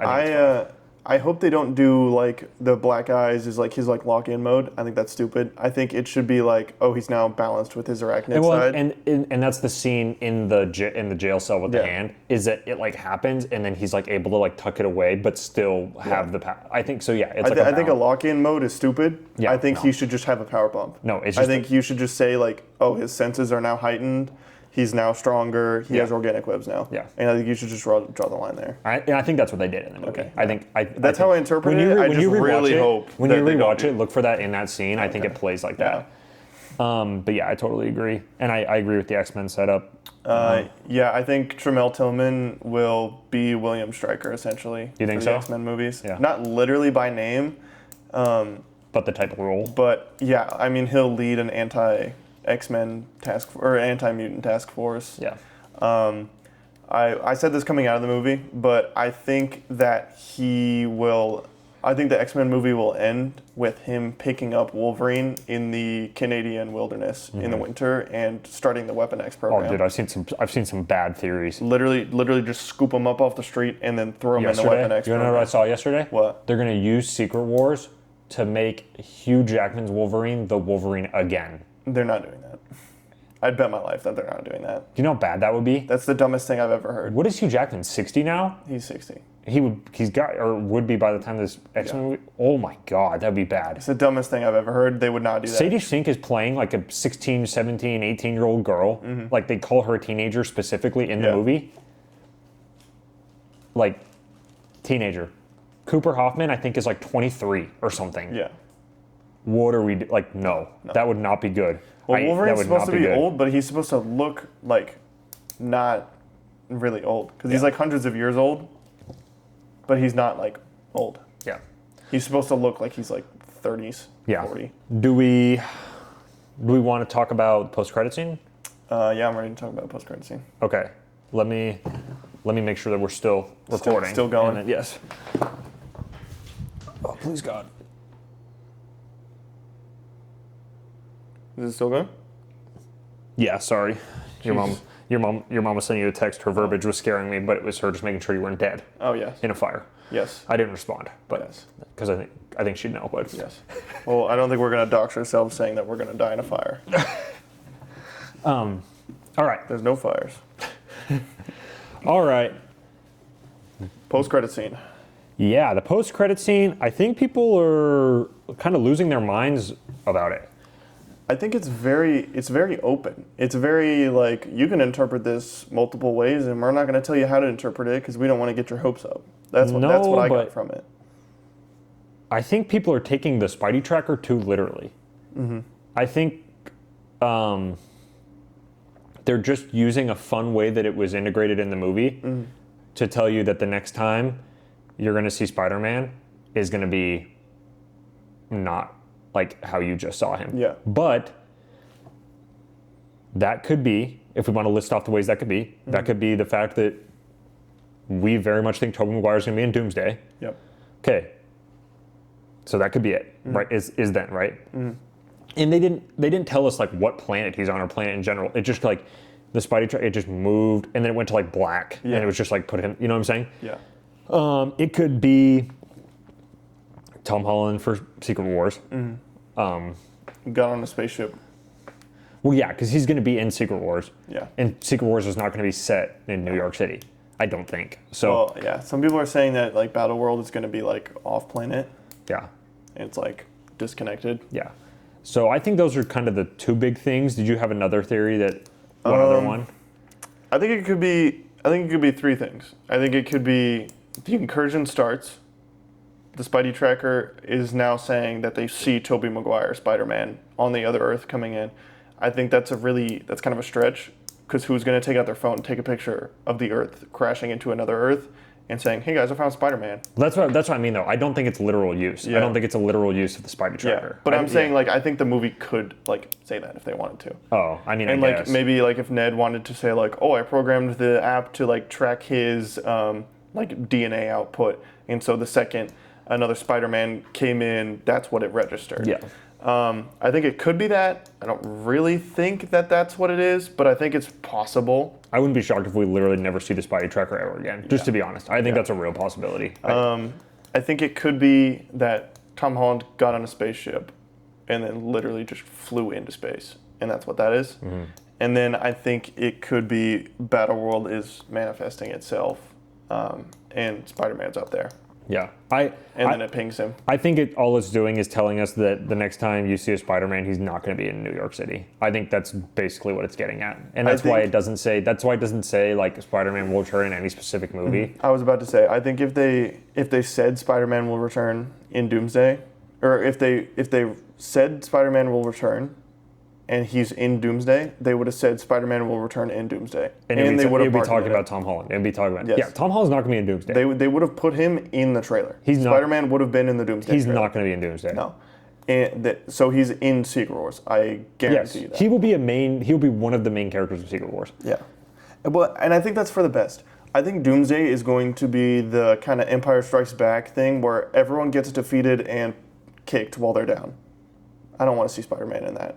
I don't want to see Spider-Man with the D-list Avengers getting their teeth kicked in. No. I want to see Spider-Man show up at Secret Wars and get a black suit created and go fight with the A-listers. That's what I want to see. Yeah. I want to see him and Thor and real Cap. Real Cap. We're pretty confident that's what's going to happen. Real Cap in the sense that Doomsday Cap is Hydra Cap. I'm not knocking Sam Wilson Captain America. Oh, yeah. No, just to clarify. That's just jumping back to our theory that the Chris Evans we see in Doomsday is not the Captain America from the end of Endgame coming back. That he specifically looks different, has different beard, different hair for a reason. That's what I was calling back to. Yeah. There's no ill will of me and Sam Wilson. No, I think Sam Wilson's going to rock in these movies. I think he's probably going to be one of the better parts. I think the Russos are going to knock it out of the park. I think they're going to do a great job. They do a good job with him every time he's in one of their movies. Yeah. So. I think it's going to be great. Do you have anything else you want to add on to the poster? I mean, it's hard because there's not really much we can take off of it. You know, we can have our theories, but, you know, and we won't even know if what they're referring to is Doomsday or even when we watch the movies. Because, like, Toby's going to be in Doomsday, in our opinion. But, like, no, like, I guess unless someone comes out and says, yeah, that's what the scene's referring to, we're not going to know. We're not going to know, what comes of it. No. One last thing. I think MJ is going to be iffy about Peter and, like, about, like, you know, how she feels about, like, their, like, past relationship and stuff and, like, what she wants to do. Mm-hmm. I think Peter's going to move on, get a new girlfriend, and then MJ is going to then be like, okay, like, I want to see this through now. Really? And it's going to be like an invert of what happened in the movie, where she sees him with a girlfriend and sees him happy, and she doesn't want to interject and ruin that for him. It'd be cool to have a scene, like, if we start 5 with her being like, no, like, move on. Yeah. So he tries. Yeah. And then that really hurts her. Yeah. Because she's kind of in an impossible situation right now. I can't remember, but that'd be an interesting way to start the movie. I think that's what I'm saying. I think that's what'll happen, especially if they include Black Cat. Like, I think they're so scared to do it. I literally. It's such a lob, though. Why did bro. they not it's such a lob. Why did they not put Jonah in the movie? Why would I don't know. And like the Daily Bugle, and like I just really feel like they should have done that. To be honest, I don't know why they wouldn't. That's what I'm talking with, like the Spider-Man world building. It's just like the easy things, like the layups. I don't know why you don't do that, but I hope they bring it back. I hope that's not just gone forever. I expected even like a billboard or something, like saying he's a menace, because like the whole city loves him and Jameson hates him, and then the city like kind of hates Jameson. Yes, that'd be cool. That's always supposed to be what the dynamic is. Yeah, I think that'd be cool. But one last thing, I love the scene at the end with the Punisher in the Spider-Man mask and Peter in the crowd, and the little kid. Yes. That's like the best thing ever. I love it. That's the same flavor and taste and exact same archetype of a scene as the end of the Batman when the girl reaches out to him while being put on the stretcher and helicopter lifted away, and at the end of Superman when he sits in the chair and he's smiling looking at the videos of his family. Yeah. It's the exact same type of thing thematically, and I love it. It just shows you the hero's doing what's right. Yeah. He is having a positive impact on these people, and what he's doing is right. And that's love it. Yeah, that's what we want. Yeah. But yeah, are we ready to move into the much anticipated MCU Spider-Man ranking? Yes. Yeah, we are. Yes. This is gonna be interesting. I thought this was gonna be a more cut and dry type of thing, but it's not for me. I don't know how it's looking for you. I think it ranked pretty easily for me. Really? I think so. I'm struggling a little in the middle, but I guess we'll get into it. But I think there's one I struggle with. Everything else. I'm gonna kick it with the dead last. I think our dead last is the same. It's gonna be the same. For this one is gonna be the same. And it's gonna be more interesting when we get into our full Spider-Man ranking. But I think it is kind of necessary to rank the MCU Spider-Mans as themselves too, because you can kind of talk about different dynamics and how they, further the story from one to the other. Yeah. But the dead last for me is going to be Spider-Man Far From Home. This movie, I just don't think it's very fun. No. That's kind of what people jump back to a lot, is that it's a lot of fun. Yeah. I think I've seen it probably 10 times now, but I think at least 10 times. I saw it 5 times in theaters, and I absolutely loved it when I saw it in theaters every single time. I was convinced it was like a top 5 MCU movie or top 7, whatever. But as I keep rewatching it, it just hurts me. I don't like that it's set in Europe one bit. I really don't. I think the wanting a break from being Spider-Man, I think there's plenty of interesting takes you can have on that. I just don't like going on a summer vacation with his friends. Like, well, you can't want a vacation and then the world's ending and then you still want a vacation. It's just movie breaking. I think there's some Jake Gyllenhaal Mysterio moments that are pretty solid, and there's other times I just think when I'm rewatching, I just find it quite corny, and it's really hard for me to find stuff corny because I love the MCU. You know what I mean? Yeah. And I think 80% of the movies are good. Yeah. We're gonna do a full MCU ranking really soon. I'm really excited for it. We're gonna really get into it. Yeah. There's only a couple movies in the entire MCU that you and I think are bad. We're not these people that think 20 of the 38 movies are ass. Oh yeah, no. We're not like that. So, but I'm gonna give a ranking on this. I at this point give Far From Home a 4 out of 10. I'm not even, and you know this about me. I like the suit. I think suits are cool. I think it's cool to talk about them, but they don't hindrance my quality of movie. Yeah. I'm just stating publicly they're horrible in this movie. They're really just bad. so bad. They're really bad. The Night Monkey thing is garbage. I think having him build his own suit with Happy in the Thing, okay, that's fine. He literally just makes the Homecoming suit, but the blue is black, essentially. Yeah. And it looks so much worse. It looks so much worse than just having blue and red. Yeah. I think a lot of there's some green screen moments, I just don't think it looks good. I think it looks like there's visual elements. There's visual elements that are good, too. Obviously, when Mysterio's in it, playing the illusion on him. Yeah. However, when people talk about positives in the movie, that's kind of the only thing they talk about every time. Yeah. And I think that's an interesting scene. I think it would have been more interesting if they did a Uncle Ben grave instead of Tony, but I know that it's set right after Endgame. So, but I think fighting the drones is so lame. I just can't get over it. Yeah. Watching it, I just don't think it's that cool, to be honest. No. I think it's easy to just take it down to I just don't think the movie's fun. I don't think it's really that cool. I think that I think it regresses Peter's character from Homecoming. I don't think it carries him forward. Yeah. Like it should. And I flat out don't have a lot of fun with this movie. I think it's written pretty poorly.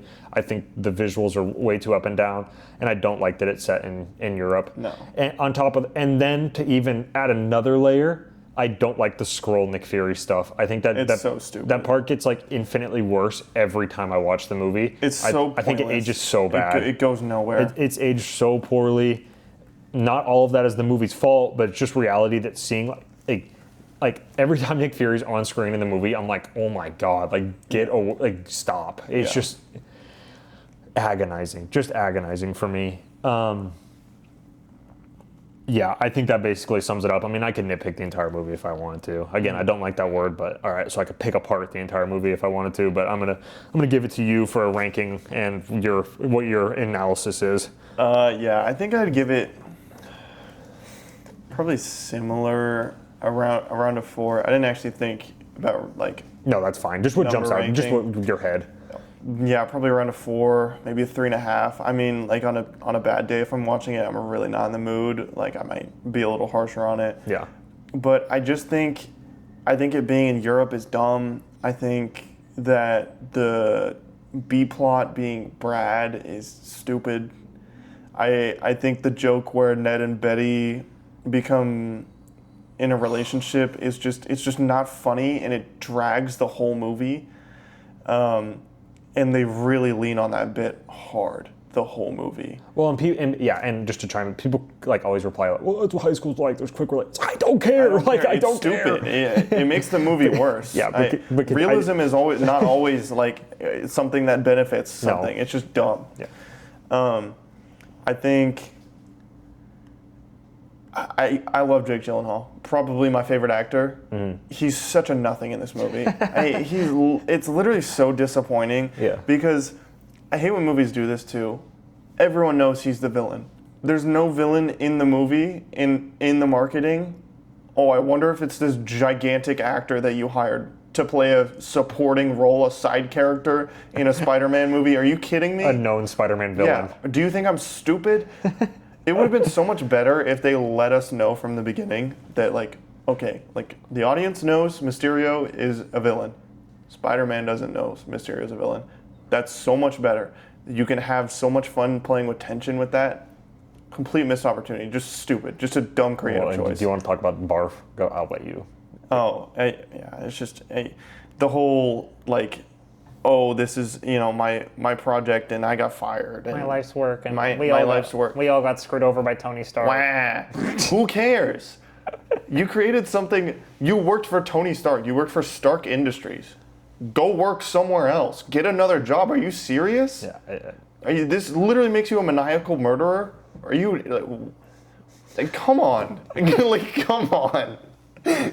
There's no way that set you off that hard. It's just so... The logic is so bad. Like, the movie takes you and makes you, like, stretches your, like, belief of what's going on to its limit. I hate the whole... To its complete limit. The whole, like, Avengers level threat nonsense. And he's like, how does he know what Avengers are going to respond to what actions? Like, that is just so... And you don't know where they are. He has no way of knowing where they are. No, we'll freaking scroll in the fear off-world, busy, off-world. The movie is riddled with plot holes like that all over the place. It's just so uninteresting. It's so uninteresting. Like, it's just dumb. Like, there's one line that really bugs me, and I'll just go over it quickly, but the Sokovia Accords, right? Everyone hates, like, the government hates the Avengers because people are dying when they fight, right? He literally says in the movie that casualties in the battle in London won't matter because he will put on a spectacle and defeat the monster in the end. Yeah. It's just not true at all. Like, he's like, everyone will love me because I'll defeat the monster. It doesn't matter how many people die. Let's up the casualty count. That literally directly contradicts the movie. Like, again, we mentioned this earlier. You have to do your homework if you're making an MCU movie, if you want to reference other things in the MCU. Yeah. If you don't, that's fine. Don't contradict yourself. Don't trip over your own shoelaces. Like, it's stuff like that the whole movie. Yeah. And it is so distracting. Yeah. So, yeah, I could get into why that movie sucks, but it regresses his character. Mysterio's not a strong villain. Don't care what anyone says.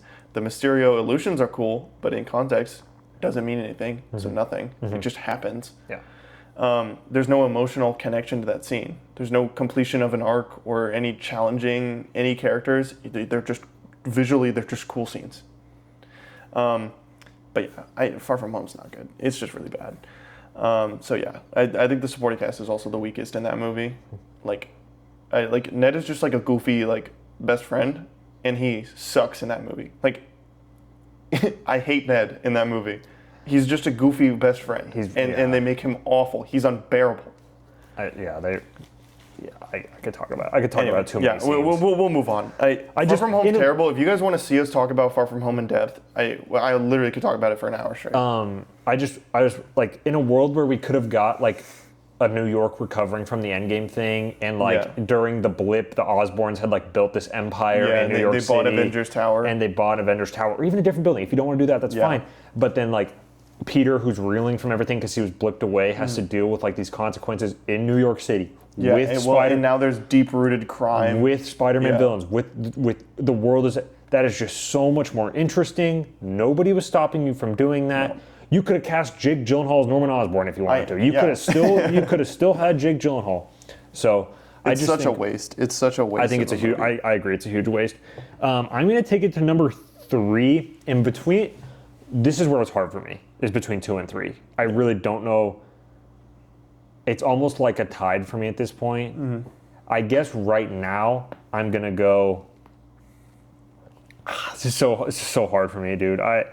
I guess right now I'm going to go Brand New Day at 3. Really? Yeah. It's roots from, I'm watching Brand New Day last night, and they're showing scenes from another Spider-Man movie. Yep. And I'm like, dude, that hit me so hard. Yeah. And it still hits me so hard. That one's emotional. I know exactly what you're talking about. The emotional roots in that movie run so deep. But as I already said, Brand New Day is a 9 out of 10 for me, which tells you the rest of these 3 movies are 9 out of 10. So this is not a knock on Brand New Day. Maybe it's just I need to watch the movie more. Maybe I need to sit with it more. I'm not sure. It's literally that close with the movie I have right above it. The movie I have right above it just makes me feel more and has consistently made me feel. Mm-hmm. And I kind of need that with these stories and everything. And I can feel the stakes. So Brand New Day is great. We just talked about it fully in depth. I think it's an awesome movie. It just didn't get me emotional. It didn't make me feel those type of things. It's a great movie. I love it. I'm going to see it. I'm going to see it for a 3rd, 4th, 5th time in theaters. But yeah, I have it in 3rd right now. I do not have Brand New Day in 3rd. I have, and this is also tough. All 3 of these are incredibly similar in quality for me. Mm-hmm. The top 3. I put. This one was also tough. I think I have to put No Way Home there, and I think it's only because No Way Home has a couple things that I don't love. And the other 2, I just think the whole product is just really strong.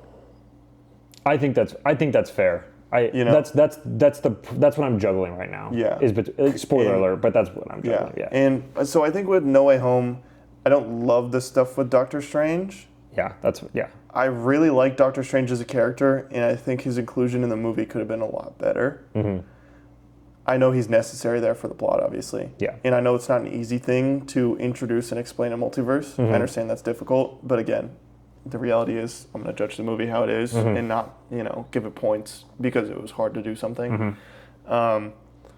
But, May's death scene, incredible. The talk on the rooftop with the other 2 Spider-Man, incredible. It's an incredibly special movie to me, obviously. The other 2 Spider-Man, like my childhood showing up in live action. I think The Spell, obviously, incredibly good, incredibly well handled. Obviously, with Brand New Day, they carried it over forward. I think the dynamic with MJ is the best in this movie. I think Ned is kind of a nothing in this movie again, unfortunately. So that's kind of another kind of negative. Mm-hmm. And I think sometimes the visuals in No Way Home are kind of funky. Yeah, they are. For sure. Kind of weird. Everyone talks about the Flash and the sewer grate thing, done to death. You know what I'm talking about? Well, yeah. Yeah. I think that gets overhated. Yeah. I just rewatched the movie last week. It's 2 seconds. I just does it look good? No. I literally when I'm watching it doesn't. Yeah. It doesn't stand out to me But anyway, continue. Yeah.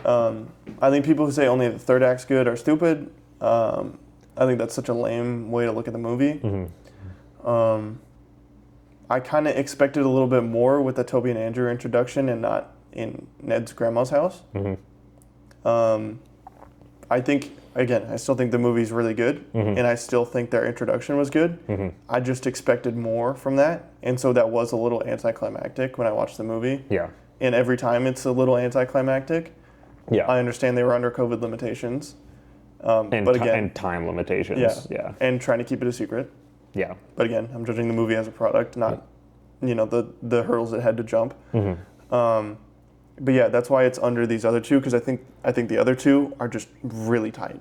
So what score out of 10 would you give No Way Home at your number 3? I would give it a 9. Okay. I think it's just the strong moments, like the May death scene literally makes me tear up every time I watch it. Yeah. Literally every single time I've watched it, I've teared up. Like, it is heart-wrenching. Yeah. I think the villains are really cool too. I think they're all pretty well integrated. They all get enough screen time, in my opinion. I know a lot of people say, like, oh, well, Sandman and Lizard, like, they're nothing. They're just there. Well, I think that's fine because it's not like all 5 of them were going to be the main villain. Well, and I don't need more. Those characters are incredibly one-dimensional. And we already know them. Yeah. We didn't need their... Sandman wants to save his daughter. In the movie, he wants to go back to his daughter. That's why he wants to go home. Yeah. Lizard wants to turn people into lizards because he believes in some sort of lizard eugenics. In this movie, he's just a lizard. I don't need more. Yeah. So, yeah, I think it's kind of a disingenuous argument for people. The conflict is more that Peter needs to get them back because they're literally in the wrong world. Yeah. It's not the fact that they're gonna kill him, with those two specifically. Yeah. So well, and I think the strength of the story they're telling with, like, you can save these people, so you should. You should at least try, not just like take the easy road. I think that's really strong. I love that. I think that's very Spider-Man. Yeah. And I love that Aunt May tells him that. And I love that he wasn't just fully ready to do it. He was kind of like, like juggling the decision. I really like that. Yeah. Yeah. So yeah, that's why I have it there. All right. My number 2 is Spider-Man No Way Home. So you're number 3. I'm also going to give it a 9 out of 10. The reason I have this one above Brand New Day has absolutely nothing to do with Toby and Andrew. It's not even a factor for me. Yeah. I like their inclusion, but it's I don't look at No Way Home and I like it more than Brand New Day, or just a smidge because of Toby and Andrew. It really comes down to Peter evolving from this kid into having just this horrific life, everything taken from him. Yeah. And how that happens in one movie and how we see that evolve throughout the entire thing. And just, how you can look at so many points in your life and you're and you can pinpoint times where, you felt like you had it all. And then you just, a little bit later down the line, you're God, this just sucks. It was all just ripped away from you. So I really like that. And then, as you mentioned, the May death scene, I think is sensational. I had no idea that was going to happen. I thought I was going to be happy for sure. And the score in that scene. Oh my God. I'm gonna get to that a couple more times. Yeah. The score is fantastic. I think that's the best that Giacchino ever was. Not throughout the whole movie, but in these specific scenes I'm bringing up. Yeah. But I think the May death scene, the whole condo battle, I think it absolutely rocks. Yeah, it's really cool. It had me so locked in. I forgot that Toby and Andrew were even going to be in the movie. Yeah, they were going to show up. I'm all over. I'm just. I think that's just sensational. I like the final fight with Toby, Andrew, and Tom, but it's not the best thing ever. I think it's fun, but and then when he has to tell Ned and MJ that they're not gonna know who he is anymore, and then the score just blares in, and you can just see the pain in all of them. Yeah, and Peter's realizing, and it's he knows what he has to do. He has to be responsible for his actions because he did this. Yeah. But it's just killing him. And Ned and MJ don't really understand it, but they have to listen. I mean, and the score is just absolutely humming. And then it happens. And then we get this end scene where Peter goes to the coffee shop and he's like, I can't. I can't. I have to be responsible. As Spider-Man, I have to be responsible. That's that's when they told me I'm gonna. And then. He restarts his life at 18 years old, and it's grim, but he has to do it, and I think that's what. And so it's really those things those specific scenes all just made me feel so deeply and still make me do. And when I'm watching Brand New Day and they're showing those scenes on the thing and it's making me re-feel the things all over again, I'm like, oh my God, man. Just things like that. I love the epic, I love the emotional, I love stuff like that. So that's why it's just a smidge above. And maybe when I rewatch Spider-Man Brand New Day on Wednesday, I'll flip them. You know what I mean? Yeah. It's really, I give them both a 9 out of 10. Yeah, they're right there. It's not anything substantial between the two. You know, if either movie was just like a smidge different, and you know, the ranking would be different. So that's why I have No Way Home at 2 and just a little bit above Brand New Day right now. Yeah. Yeah. Obviously, my next one is Brand New Day. I like the way it looks so much. I mean, we already went into this a lot. I think the message is also really strong. The only things holding him back is the villain, and just like a little bit more spectacle, you know. And I don't think it has the most powerful narrative of like all of Tom's movies, you know. Yeah. But I still think it's really strong. Yeah. And that's why it's under, I guess, our number one. Spider-Man Homecoming. Homecoming. Oh my gosh, is this like the most underrated comic book movie of all time? I think it might be. I think it might be. It's the most overlooked comic book movie of all time for sure. Yeah, our number one is Spider-Man Homecoming. I give this movie like a 9.75 to 10. Just really basically in there. I think I only have a couple MCU movies with a 5 out of 5. This is one of them. Spoiler alert for when we do that. I just love how genuine this movie feels and how tied to this MCU New York City world that we have. I think it's... And he's 15. And he's newly Spider-Man. And he just wants to be Spider-Man, but there's no opportunities for him to. So he's being neighborhood Spider-Man because that's all he can do. Yeah. And he's just, you know, helping people with stolen bikes and buying churros and just, you know, sitting on the train because he has to, and he's ready to ditch his entire life at any second to be Spider-Man. He's texting Happy every second. He's bored out of his mind. He's jumping over fences. You know, he's getting bullied by Flash because he's poor. Yeah. Like, he has a crush on a senior girl, but, you know, like, it just feels real. I don't know. I just love it. It just feels so perfect. I think visually, it's like, the whole thing feels real to me. It doesn't feel like major blue screen, green screen, or anything like that. I think Vulture is an awesome villain. Yeah. The reveal scene hits every time. Every time. I think all of his friends are funny. Everyone in the debate team, some of their, like, again, it's just small lines, but I think they're just like so funny back and forth. And he's like, say when he like rings the bell. That is false. Yeah. And then Mr. Harrington says, "What did we say about using the bells for comedic purposes?" Yeah, that was good. And it's just like a very like dry line, like very dry humor, and they cut it so well. And I'm like, yeah, that's just funny. On the bus too. He rings a bell and says something again. I don't remember what it was. Yeah, but no, yeah, they're. He's like, Flash is an idiot or something. And like, and then there's just the genuine things like when they're in the hotel on the trip, and this senior girl that he likes, this pretty smart, incredible girl, is like, yeah, come hang out in the hot tub pool with me, and he's got to. You like see the pain in his face, and he's like, oh yeah, like he's like, I'll be right down. But he's got to go be Spider-Man. Or he feels like he has to go be Spider-Man and handle these situations. So that's what he does. And I just feel like and then there's when he goes to the homecoming dance and there's carryover from that incredible scene with Vulture. Yeah. And he goes to the dance. And he's already let Liz down so many times. He feels like he's let his friends down. And he's like, you know, that part of me you could just see, he's like, everyone's gonna hate me. Yeah. And then he's like, but I gotta stop him. It's not a choice. It's what he's got to do. I'm 15, and this Vulture guy just showed me his Glock he pulled out of his glove compartment. And he said he's gonna kill me. I'm gonna kill you dead. So he gives Peter the perfect out. He's like, go have fun with my daughter. And it's tough because it's not like Vulture's out here killing anyone too.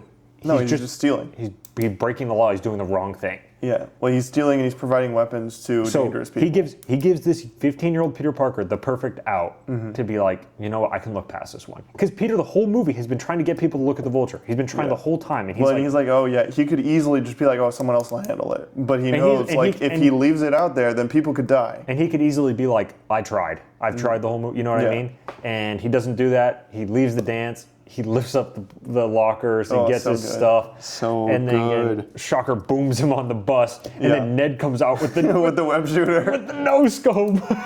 and Peter's like, Oh my God. Ned! So good. Oh my gosh, and then there's Ned when he gets busted in the computer lab. Yeah. And Watching porn. I remember when I watched that, and my dad just leans over to me. He's like, "That's so believable," and I'm like, "Yes, Dad, that's the point." Oh my God. But yeah, that movie, I just think it's just genuinely so great. I think as an MCU Spider-Man movie, because this is Phase 3 MCU, this is prime MCU. This movie has to work for Infinity War to work. Yeah. Because, I mean, God, people were like screaming and crying when Peter gets dusted.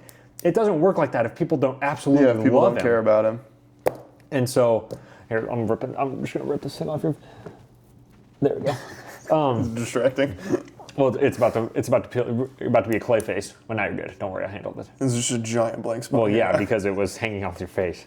But I just sit here like this. but I think the movie, it just makes me feel incredible. You know, even when they're in the bank and he's like, "Hey, you're the Avengers," you know what I mean? And then there's like, why are you robbing a bank? Yeah. You're a billionaire. and then Delmar's like, Spider-Man is fighting the Avengers. And Yeah. It just feels so genuine. I love it, and I still love it. I just rewatched it last week. It's absolutely my favorite Tom Holland Spider-Man movie. I think that, I don't know. I think I don't really hear a lot of complaints about this movie that make a lot of sense. A lot of time it feels to me like people haven't watched the movie in a long time. Yeah. Or when they do, they are just trying to. They view it through a lens. But I think it's awesome, and it's easily my number one. It's not even close. Mm-hmm. I think it's the best way to integrate Spider-Man into the MCU, and it was at the peak of the MCU. So I mean, like, it's kind of tough to hold this against Brand New Day, but this movie's coming in at a low point. I mean, to like reference like Deadpool, but Yeah. like Brand New Day is really good, but it's coming in at a messy time where things are not good with the MCU. Yeah. And things are kind of all over the place.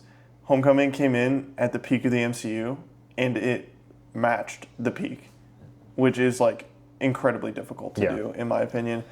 I love that he's looking toward. I hate I know it's overplayed, but like the Iron Boy Jr. thing, hate that. The whole movie he's trying to prove himself to Tony. He's not leaning on Tony for help. I think that's just such a stupid complaint. It's always been stupid. People have always said it. Doesn't make any sense. The only complaints that even make minor sense are being like, oh, well, Peter doesn't make his own suit. It's made out of gadgets. Okay, but that was a creative choice made because this is a Spider-Man going into an established MCU. And the whole third act is his homemade suit. It's not even the Tony suit. So And he doesn't even know how to use the Tony suit the whole movie. That's the whole point. It's such a loose complaint. He thinks he's more adult than he is. He doesn't know how to use the thing the whole time. Yeah. That's the entire point of the movie. And it's like, is it bad or is it different? Right. I think that applies to Spider-Man a lot when people are criticizing the movie. I think that's the hard part with the home trilogy in general, because then people are going to pose that question about Far From Home. Is it bad or it's different? It's bad. No, it's bad. different and it's bad. It's bad character writing, and it's just bad. Yeah. Anyway, we don't need to go back to that. I like to ask myself that question when I don't like something. It's like, do I not like this because it's bad, or do I not like this because it's just different? Right. And if you don't like Tom Holland's version of Spider-Man and you prefer Spider-Man not in a shared universe, I'm not going to tell you you're wrong for that. Right. Don't tell me Homecoming's bad because he has a high-tech suit. That's just a plot detail. Well, it's just like, you can't say the movie's bad because of that. That's not a complaint. I don't like when that's not substantive at all. Because when people are like, they only want one iteration of the character, so they'll see like Tom in Homecoming, and they're like, well, this is stupid because like Tobey made his own suit, and it's like, yes, this is not Tobey's universe. No. Like, I don't like when people are just like, they only want like one version of a character. Like, it has to follow so many. Yeah. Well, and with Spider-Man, there's so much source material. There's so many different iterations. There's so many movies. There's so many shows. I think, like, and you can apply the same thing to Batman, which I talk about all the time, and which is why I think that it's perfectly reasonable to like a lot of the different variations of Batman. Like, I think people are really weird, and I think people are weird about it with Spider-Man too. I think people should just and it's weird with the MCU because it was already a universe. You know what I mean? Like, it was already lived in. Yeah. It's already been lived in for like a long time at that point. Like 10 years. Yeah. Almost. Yeah. So again, that's not an easy task, and they achieved it incredibly well. Yeah. I think Peter's arc in the movie is so good too. Mm-hmm. They just wanting more responsibility and more stakes, and then getting hit in the face with like, this is what it is to be a superhero at your level. Is this still something you want to do? And him never backing down from that. Well, and him realizing that he was being a naive child, but also acknowledging that he's got to do what he's got to do. Yeah. Far From Home does the exact opposite of that. That's why Far From Home sucks. Yeah. I think, when people talk about the whole Tony Stark thing, he ends the movie by rejecting Tony Stark. Yeah, he ends the movie by saying, I don't want a suit upgrade. I would like to do what I've been doing. Like, he's like, I need to be this Spider-Man. There's like this level of like, I need to keep growing. Like, I don't know everything. I'm not ready for this. Yeah, exactly. Yeah. And then, but then people are like, and then people say the complete opposite about the movie, and that's what I'm talking about. Like, are you understanding what they're trying to say? They're not. Because like that's why he rejects it. Like in Infinity War, he's not rang up by Tony, from the compound. Hey, we need somebody. He's on the school bus. Yeah, and he sees an alien spaceship. And all he does is see it, and he says, "Ned, I need a distraction." Yeah, and smacks him. and I love the TikToks when it's like top 5 most lock-in moments of all time, and it's freaking Ned just like getting distracting. And what is? Yeah. Oh, we're all gonna die. Yeah. What does 16-year-old Peter do in that thing? He flies out of the bus because he doesn't know anyone else is over there. No. He doesn't have any idea. No, he goes, "Oh, New York's being attacked." Yeah, and he like, oh man, I think people need to. Well, and then he only takes the upgrade because, again, he's gonna die. Well, it's also like, and he defied Tony Stark because he has. No, and Tony said, "Get out of here," and he's like, "There's no neighborhood to protect if the neighborhood's gone." That line makes sense. I don't care what anyone. I think that's. Do you know why they changed that? Because changed it. Yeah, because in the movie he says that line. Yeah.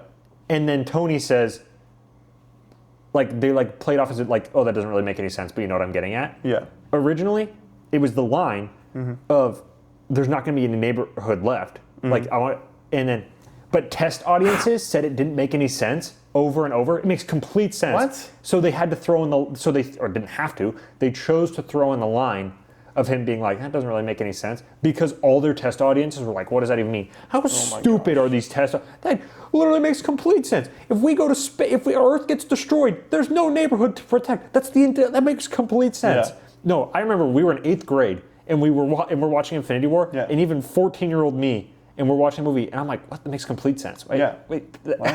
I didn't even know that. That's one of the best lines in the movie. That's one of the best Spider-Man lines ever, because it makes complete sense. Why would Spider-Man go fight in space? He's outclassed. He's a child. Yeah. He feels responsible over his home. Yeah. He can do something.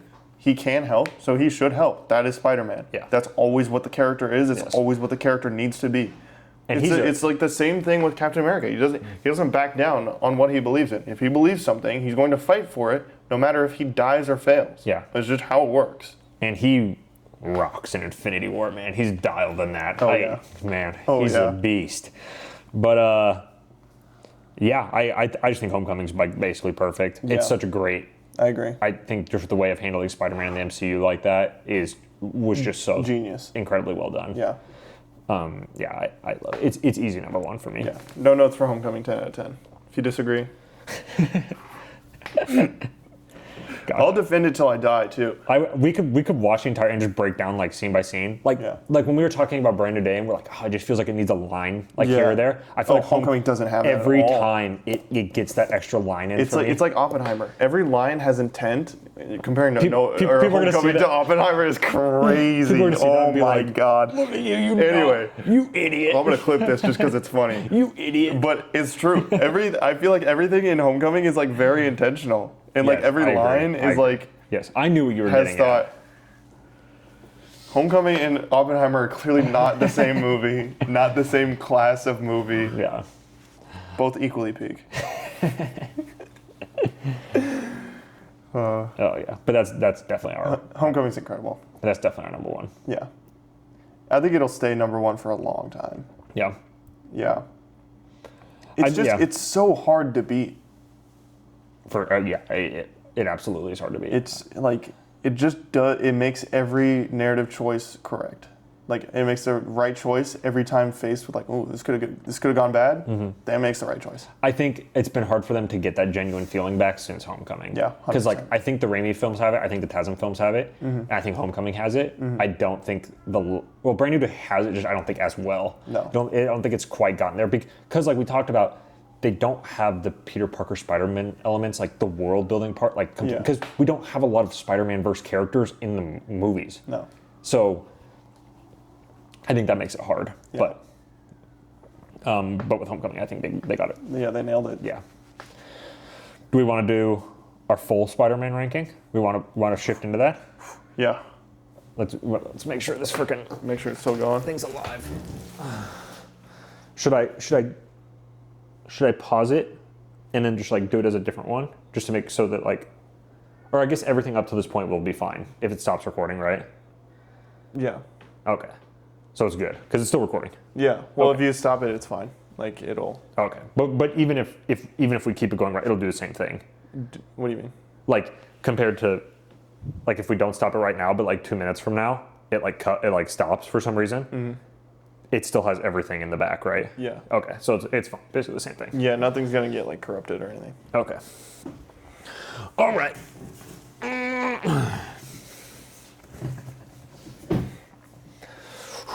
I gotta get the letterbox list out for this.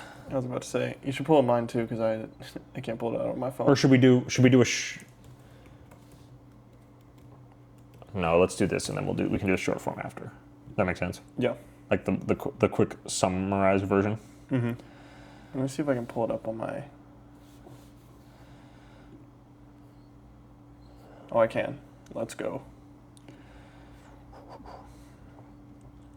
What? Not random lists. I want my list, bro.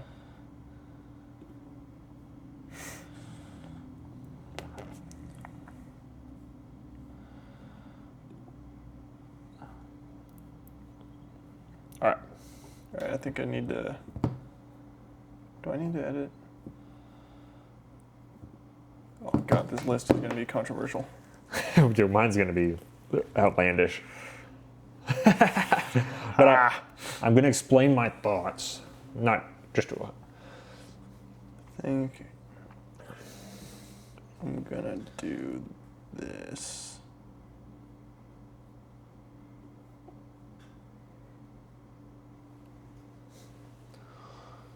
Damn, this is just so tough, man. Mine's really hard.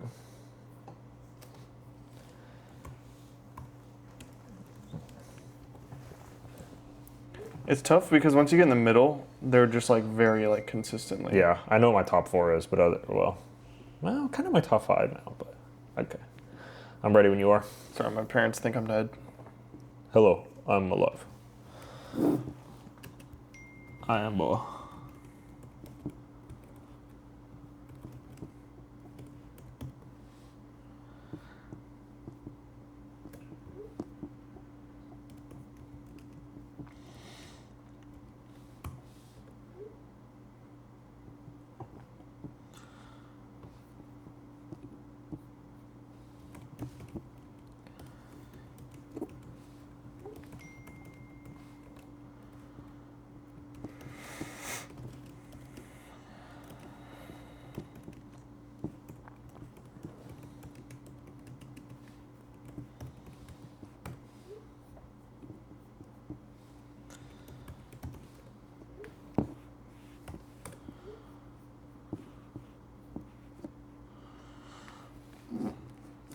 Oh my God, we were just talking about it, and then I opened my first TikTok I see. You go to the movies in 2026, it's just these 4. The first one is literally Zendaya.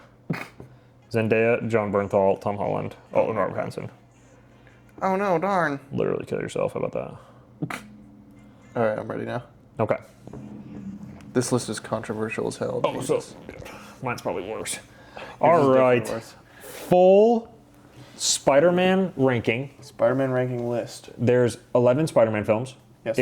And we're not counting the Sony verse movies such as like Venom, Craven, Madam Web, stuff like that.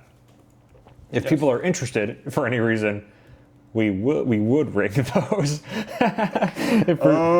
if for some reason someone wants us to, we can do that. I don't think that'd be too difficult, and it'd be kind of funny to talk about. It would be really funny, I think. But do we want to jump right into it?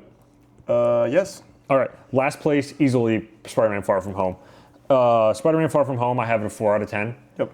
To put into perspective, the other 10 movies on this list, I have every single one of them at an 8.5 out of 10 or higher. Yep. That is the discrepancy between these movies. Huge gap. They're like it might seem like my list is going to be controversial. It's really not, because all of these. I mean, I guess you might think it's controversial because I like some of these movies that much, but like I like the rest of these movies that much. I think they're that good. I think the rest of them are 8.5 out of 10 better from here on out. Yeah. So, but Far From Home. If you watched our MCU Spider-Man video, I don't have fun with it. I don't enjoy it. I think a lot of it's really dumb. I don't think it's a great sequel to Homecoming. I don't think it builds off of it very well at all. I think it looks really ugly a lot of the time. I think the drones villains is really bad. But yeah, quick summary of why I really dislike Far From Home. And that's my 11th place, my last place. Yeah, Far From Home is a stinker. I also have it at 11th. Yeah. Yeah. For all the same reasons. I think the characters are bad in the movie. I think it regresses Tom's character, which is stupid because his arc in Homecoming is literally world class. Yeah. I think it's just ugly. It's just boring. It's just stupid. Mm-hmm. Don't like the characters. Regresses. One of my favorite character arcs for Spider-Man. Really disappointing. Yeah. Aged really poorly. Yeah. All right, next one for you. All right, my 10th, which is my next film, and this is absolutely controversial, but 8.5 out of 10 for this movie. Yep. I really, really like this movie, is Spider-Man 1, 2002. You and I have gone in depth on this movie a ton of times. We've watched it a ton of times. I think this movie's really great. I think Tobey rocks. I don't think this is the peak of his acting. I think it does get better. I think he's a lot better in 2 and 3. I think he's still good here. I think this movie struggles with its characters. I really do. I think Harry's garbage. I think Harry's absolute garbage. Bad. In this movie, I think Harry's really, really bad. Norman rocks Norman Osborn, obviously, rocks. I think Green Goblin is epic. But I don't like this Ant-Man Uncle Ben. And I know that's controversial. They really don't do much for me. And that it sucks. I know some people really, really love him. I don't like him that much. And then if we want to take it to MJ, the love interest, I don't enjoy her. I don't enjoy her one bit. And that's what it comes down to. I think the action's really cool. I love the journeys that Tobey Maguire's Peter goes on in these movies. I think overall the movie's really great. I think it's aged really well. I think there's like a couple scenes like visually that are a little off. But like other than that, I think it's an awesome movie. I love that whole trilogy. 8.5 out of 10. But it is my 10th place. My 10 is Spider-Man 3.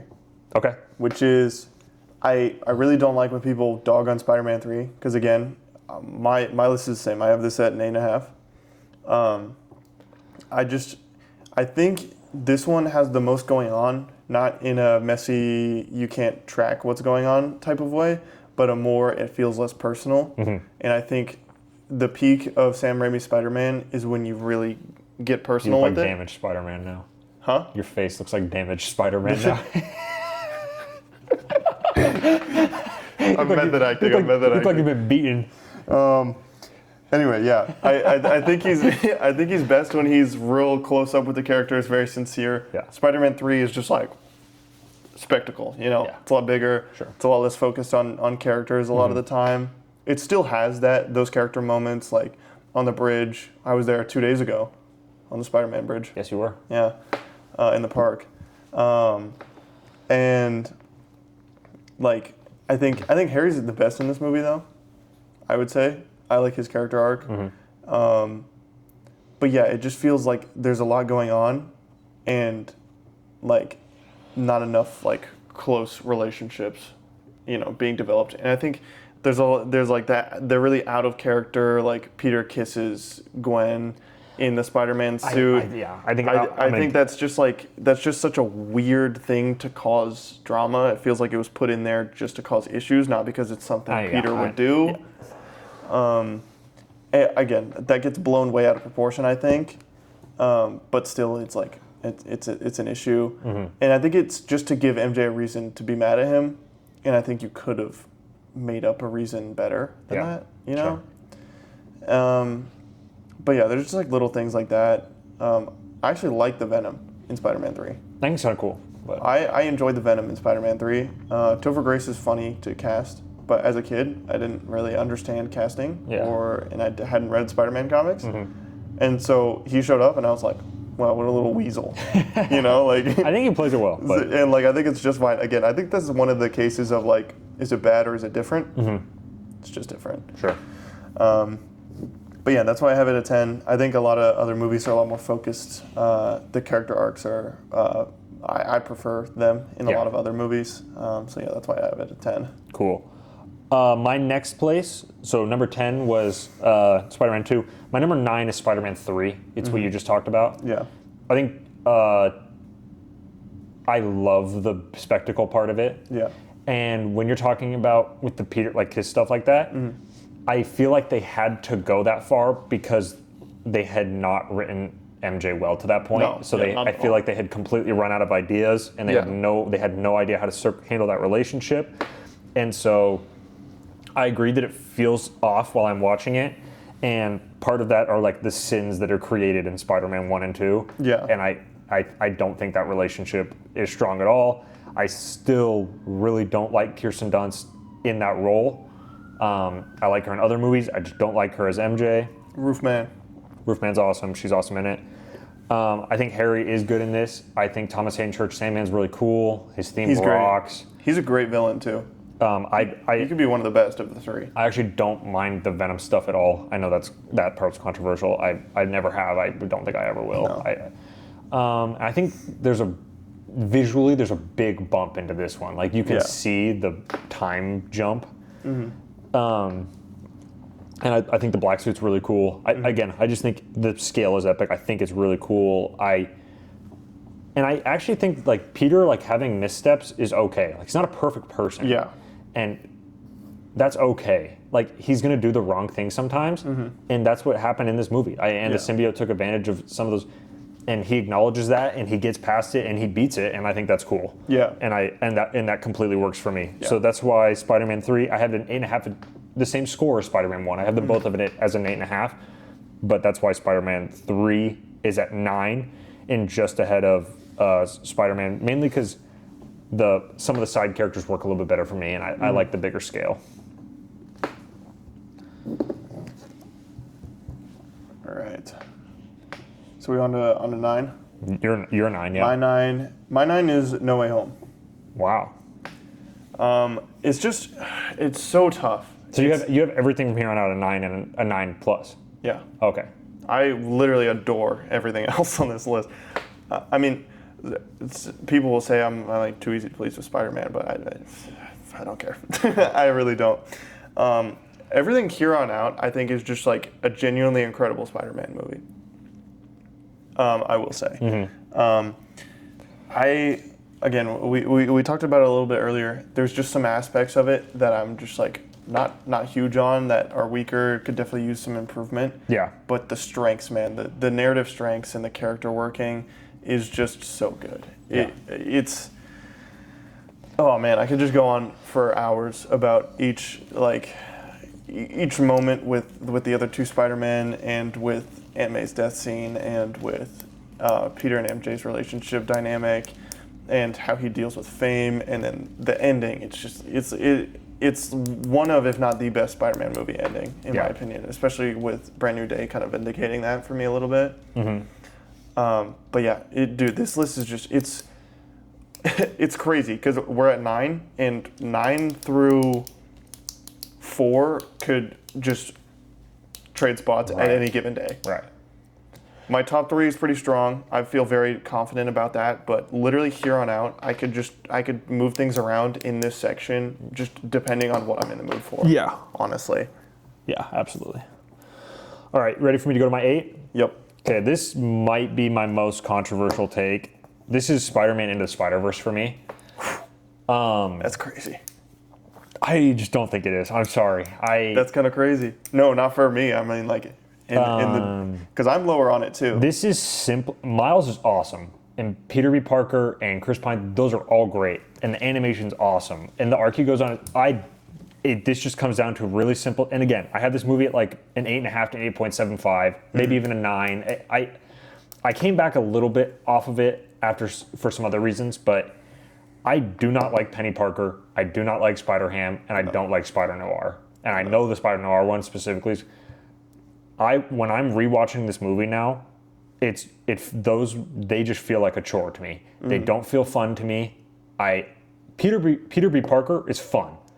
And, he's great. And is incredible and fits the plot. Jake Johnson masterclass. Gwen is awesome. And I love her. And she's a great side character. And Miles' parents and his uncle. Those are all great. But when you have 3 side characters who are big parts of your movie, and I actively dislike it every time they're on screen, it detracts. It hurts me. And so that is simply why Spider-Man Into the Spider-Verse is at 8. Again, 8.75 out of 10. I mean, super high on it, but they do not work for me one bit. No, not at all. Not at all. And yeah, that's literally the only reason it's at 8 for me. But yeah, onto your 8. My 8 is also Into the Spider-Verse, not Across. I know for a fact it's We'll get into that in a minute. A couple minutes probably. It's the same thing. You have these 3 characters. They're so strong. They're so well fleshed out. The writing on them is incredible. It's some elite level stuff. Yeah. Right. And then you bring in 3 random characters that have no depth. They have no reason to be there, and it feels like, you know how some people are like, oh, like No Way Home's just a normal movie, and then they bring in Andrew and Toby and it sucks and it's stupid. Yeah. It's that, but it's actually real. Yeah. You know, they come in and they're pure, all 3 of them, pure comedy relief and pure just, we'll put these guys in here to sell toys. It doesn't even feel like they're teaching Miles anything. It just feels They literally don't. It feels like Miles like learning what not to be a dummy. That's all that feels like. And they're just like a couple like lines that they give him every once in a while. It purely feels like they did it so they could do it. Yeah, it's a big detractor. I'm sorry, but it is. And people will say, and that's why I can't understand people saying this one's better than Across. I don't get it at all. Yeah. Literally, I don't understand it. I also think this is kind of a minor thing. I think Kingpin's motivation is stupid. And it's like... It's not airtight by any means, that's for sure. Like, his family died, so he's just going to go steal a family, and we're just going to assume that they love him. He doesn't care if he blows up the planet. Yeah, I guess I just buy it as he's completely lost his mind, so there's nothing logical happening. But yeah, it's not airtight. Well, I'm more saying it's just one-dimensional. Yeah. I'm not saying it's completely unbelievable. Yeah, that's fair. It's just like, it's weak, you know. But yeah, that's why. Yeah, it's a 9 for me. I love it. Everything with Miles, his dad, the other 3 spider people. Oh, it's amazing. Incredible. Or the other 2. I mean, the animation is just sensational. Unbelievable stuff. But yeah, this is one of the only ones I haven't seen in theaters. That's not true. We saw this together in theaters. Yeah, that's true. Your brain is just macaroni and cheese. We saw Apparently, I saw this with Henry. I don't remember it at all. The first time I remember seeing this is on Netflix. Not only that, your brother says that you and him and his sister also went and saw it again. So you might have seen this twice in theaters, actually. Don't remember it once. Oh my God. Okay, are you ready for my 7? Oh, yeah. No, fun fact, we've actually seen all of these in theaters together. Yeah. Now, after they did the Spider Mondays. Did Into play? Oh, wait. No, we watched it. No, because we saw it. Okay, my brain. Okay, sorry. Okay, on to my 7, and my first 9 out of 10 on the list. And this is clearly my 7. Like, it wouldn't be any lower than this. And this is Spider-Man Brand New Day. I think it's great. I love it. I love Tom Holland, Spider-Man. I love Tom Holland, Peter Parker. I love Ned and MJ. I'm not the biggest fan of keeping on including many MCU characters. Yeah. And I think it's time to bring in real Spider-Man villains again and have them really be physically imposing, really challenge Peter, not just mentally, but physically. And I think it's time to, put these fight scenes at the top of buildings, crashing through scaffolding, huge epics across the city. I think it's time to bring that back. So it's not even necessarily negatives with Spider-Man Brand New Day, just things I think they could maybe add in the future, but with the rest of the movie being pretty similar. But yeah, the movie's a 9 out of 10 for me. I think it's excellent. It might even get better for me on another rewatch. I've seen it twice, but I'm going to watch it more times. But yeah, that's my 7. My 7 is Spider-Man, the first one, 2002. Okay. I think this movie's incredible. I've seen clips of the open mat. I really want to watch the open mat. Because it just keeps that, like, I think it plays into the style of the movie better. Yeah. But I love Green Goblin. I love the vibe. The early 2000s is so cool.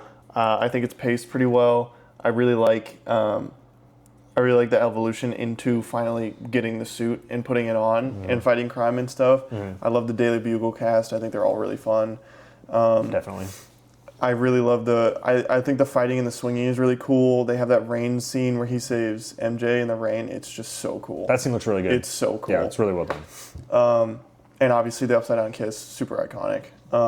The third act battle in the broken down building where they're just throwing hands it's some masterclass stuff. I can't lie to you. It's some of the coolest stuff ever. They're screaming at each other. There's no music. It's just pure choreography and like the noise of the punches. And he punches him at some point and spit flies out of his mouth. It's so cool. Yeah. It's so good. Well, it gets me amped up every time. I'm shocked you didn't bring up the burning building scene. Oh yeah, that's so cool. Where he we need dodges more of that, but let's bring it back. Let's bring it back. The little knives. Slow motion. So cool. So cool. I don't care what anyone says, bro. If you don't like slow motion, you don't like me. That's what. Slow motion rocks. It's so cool. And like it's so goofy at times too, but in the best way. Like Green Goblin dresses up like an old lady and screams in a building until Spider-Man comes. Like it's nonsense. No, that's what we were talking about earlier. Like it's hard for something to be too goofy to where we don't like it. Yeah, no, that's true. But Far From Home accomplishes it. Oh, good lord. Good God. Well, that's a good example of that. That's kind of what we're getting at. But it's ridiculous, but it's awesome. And like the end of the movie is also ridiculous. He holds a box full of children and his girlfriend the girl that he likes over an edge of a cliff and literally makes him choose. Well, don't forget the New Yorkers throwing garbage at him. That too. Like it's just ridiculous. Like stuff like that is just like, again, the sincerity from Raimi's Spider-Man movies is incredible, and that's why they always like, oh my God, I just love it. I just love it so much, man. Yeah. It's just ridiculous in the best way. Yeah. MJ sucks as a love interest. She's not that bad in this one. I was gonna say it's probably the best she is though. Of the three? Is the first one. But she's kind of a nothing burger in this one, and then she evolves into like literally like a terrible person in the other two. Remember when she's like, "It's not about you, Peter," when he's just trying to connect with her and he's just trying to like make her feel better. She's like, "It's not." I saw someone on Twitter. It's about me. I saw someone on Twitter post that scene the other day, and they were like, "Can we finally acknowledge that this makes no sense and it's garbage?" And it literally had like 20,000 likes. Yeah. So people are starting to like kind of understand why I say that the character writing across the trilogy is maybe not the best, but. Oh, and the ending, the very ending at the funeral, and she confesses her love for him, and he's like, "Nah, I got to be Spider-Man." Nah. Awesome. It is awesome. It's so good. It's such a good way to end it. And then she kisses him, and I swear to God, they walked this back, but she kisses him, he walks away, and she has like some like shocked look on her mouth, and she like grabs her mouth. She literally figures out he's Spider-Man in that scene, and in Spider-Man 2, Sam Raimi decided, no, she doesn't know actually. We're gonna switch that back. Yeah. And it's awesome. Like you look close because it's in the background. It's literally blurry. You can barely see it. But I'm telling you, like rewatch that scene. Strawberries. She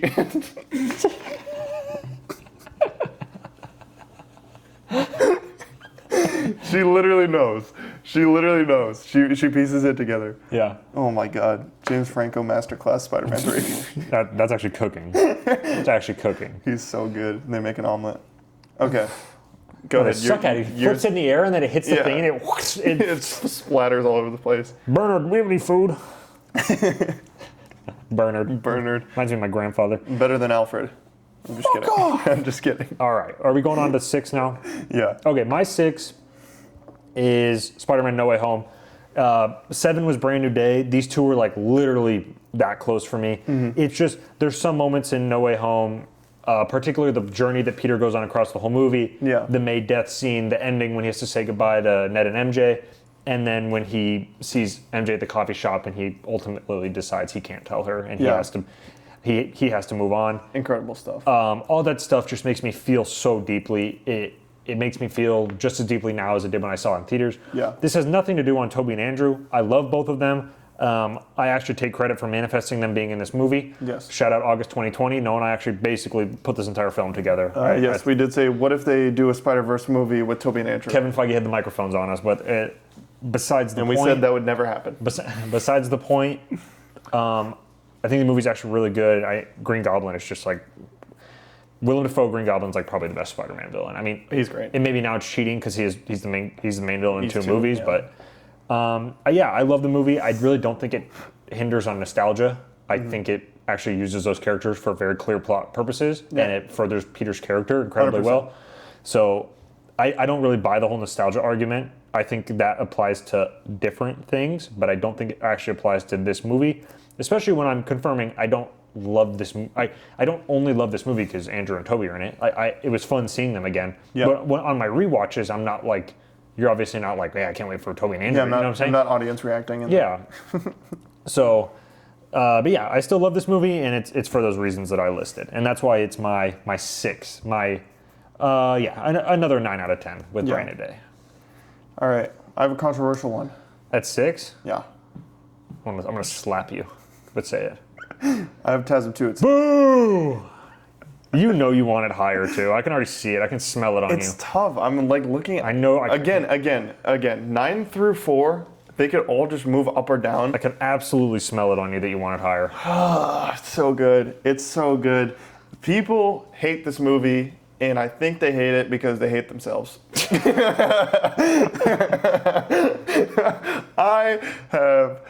There's been a time where I didn't like this movie, and we've all been drones. Recently, the last 3 times? Yeah. The last 3 times I've seen this movie, I've loved it every single time. Yes. Andrew Garfield is the literal best person ever. The blueprint? He plays Spider-Man in this movie so well. He plays when he's in the suit, he's happy, he's helping people. When he's Peter Parker, he's upset, clearly. His life kind of derails. Yeah. And I think that's so powerful. I think he plays it perfectly. I think Emma Stone is a great love interest. Literally easily the best. It's no contest. It's a really high bar. I think the action in this movie is the best we've seen in Spider-Man, just period. It might be the best we've seen ever. Like no lie. Yeah. It's unbelievable. The swinging scenes, again, unbelievable. There's people who will tell you, there's a reason people only talk about the swinging scenes in this movie. No, it's just talked about a lot because it's incredible. Well, it's not the only thing people talk about. Yeah. I think the character themes and the narrative themes in this movie are unbelievable. Like Peter's struggle with loneliness and isolation and like self-purpose and drive, what gets him out of the bed in the morning. It's just played so well. And you really get to marinate in it. And you really get to understand what he's thinking and feeling. I think... This is another controversial take. I think the stuff with his parents is completely fine, and it was clearly being set up for a payoff in the 3rd movie, and people are upset and pissed off at this movie because they didn't get the payoff in the 3rd movie. I have an even hotter take on the parents stuff. That's not the movie's fault. The movie sets the parents' plotline up very well. The fact that it didn't get to deliver on the 3rd movie is not TASM 2's fault. I think, obviously, this is another logic thing, right? And it plays well in the movie, in my opinion. So this isn't just like a realism cope. Yeah. If your parents mysteriously die and you figure out that there were weird circumstances surrounding their death, which he does in the 1st movie, Connors literally tells him in the 1st movie, and he gets more details in this movie about his parents' death. He is going to look into that, and he's going to be very, very curious about that. That makes complete sense. People saying, "Oh, they just shoved it in there. It doesn't make any sense." You are not watching the movie. You need to pay attention. Yeah. I think Electro is a good villain. I think people dog on him makes complete sense. They're like, oh, he just turns into a supervillain out of nowhere. No. You have the entire scene in Times Square sets him up as the villain on why he doesn't like Spider-Man and why he turns on him, right? He thinks that he's an egomaniac. He comes to Times Square, right? Spider-Man's trying to help him. and he thinks that Spider-Man's secretly working with the police. That's never cleared up, right? And that's something that it clearly looks like that's what's happening, right? Yeah. Because there's a sniper on the building. Peter's calming him down, right? Then he finally becomes calm, and then he gets shot, right? All because he moves one step. Yes. And so he thought Spider-Man was lying to him, setting him up to get jailed. And he didn't do anything wrong in his eyes. So he just thought that Spider-Man was just, farming views from people and farming, affirmation from people. Obviously, that would make him upset. And he's mentally unstable. He just got put in a vat of eels, and he woke up in a morgue. Clearly, he's not in the most stable headspace. He wasn't mentally... And before, he was obsessive. He wasn't very mentally stable before. So his turn to, villainy makes complete sense. Again, he wants power in the movie. He wants more power because he's sat his whole life being the bottom of the barrel, right? He gets mistreated at work. There's a deleted scene. His mom doesn't like him, right? He gets ignored by people on the street. People don't hold the elevator open for him. You get this seed planted where he's in Oscorp and Gwen holds the door open for him. That's a big deal for him, right? And then she remembers his name. Another big deal for him. This is all set up and then it's paid off in the Times Square scene. Again, people just aren't watching the movie. They're not paying attention, right? So I think the hate for this movie is wildly overblown. I could sit here and defend this movie to a T for hours on end. I think the only fault this movie has is I think Harry's weak because I think the motivation of wanting his blood is not logical and not fleshed out enough, but I think that could be easily fixed, and I also think that it's very overblown, right? And I think, his dad's disease was progressing slowly. His dad died at 50, 45 or something, right? Harry's in his 20s, and the movie tries to convince us that it's an urgent thing for him to get it, and that he's gonna die soon, and that's what he thinks, and I guess maybe that could just be him panicking and spiraling. But we don't it does get worse when he injects the spider venom. So I just think there's you need a little bit more detail there. I don't think that's a full-blown plot hole, but I think you need a little bit more there to understand what's going on. I think there needed to be a little bit more clearly defined rules of the goblin disease. I think that would have helped his character a little bit. But yeah, obviously the Gwen death scene, really good. I think, again, just the movie looks incredible. Literally the most minor thing ever, in the third act, he's fighting Electro, and it keeps cutting between him fighting Electro, May at a hospital, which I like. It shows, the citizens, how they're dealing with the blackouts. Mm-hmm. Gives you a look into New York City, what Spider-Man's fighting for, some stakes, mm-hmm. right? But then it goes up to this air traffic controller thing where two planes are going to intersect. And it's just, you already showed us the hospital thing. That's enough. This is just distracting from a cool fight scene. It doesn't need to be there. It's completely unnecessary. Again, really minor thing. It only takes up 2 minutes of screen time. Mm-hmm. So it's big whoop, who cares? Mm-hmm. But if they were to remove that, it would literally make it better. So that's all I'll say about that. But yeah, those are my thoughts on TASM 2. All right, my number 5, and there's a good bit of a jump from No Way Home at my 6 to this at 5. Is Spider-Man 2. Mm-hmm. This, for a long time, was not my favorite of the Raimi trilogy. Mm-hmm. I had a lot of things against it. But then last fall, we saw Spider-Man 2.1 in theaters, mm-hmm. and it really changed my perspective on it. But I think my perspective change with Spider-Man 2 is more that I just feel older and that I've gone through a lot, and it makes sense to me. It's a bit more relatable. And I think this is by far... Kirsten Dunst is still bad, and I'm not. People. I just really don't understand the enjoyment of her at all. I don't think she's written well, and if people are like, "Well, that's just who she is as a person," she's a bad person. So I have no reason to side with her. She's a bad person. And then at that point, why should Peter want to be with her then? Still, yeah. But so I still really don't like her. I think Harry's character makes sense. Obviously, his father died at the end of 1. Mm-hmm. I just don't find him that interesting. And I still don't think the performance is that great from James Franco. I think his best is obviously in Spider-Man 3. Mm-hmm. So yeah, I think there's some interesting scenes with both those characters. I just still don't think they're very good. No. I still don't like Aunt May in this. I'll just state it. She has a bad scene in this one. I've never liked the 95-year-old Aunt May take. It doesn't make any sense to me. it's never made any sense to me. So the fact that we've progressively gotten younger, like with Sally Field and Marissa Tomei, that makes a lot more sense to me for the character they're going for. Yeah. This Aunt May is just, to me, she's completely out of touch and I just don't think she's actually that helpful to Peter in any way, or like she should, or like I would like her to be. But I think the action's really great. I think Peter's arc is incredible. I think Tobey Maguire's acting is a huge step up from Spider-Man 1 in this. I think he's got a lot of scenes I really enjoy. Yeah. And I know it's kind of over talked about, and some people are actually kind of switching up on this. I like that he stops being Spider-Man because it shows that he's human. It shows that he has a limit. Maybe I can't do this. Maybe I'm not.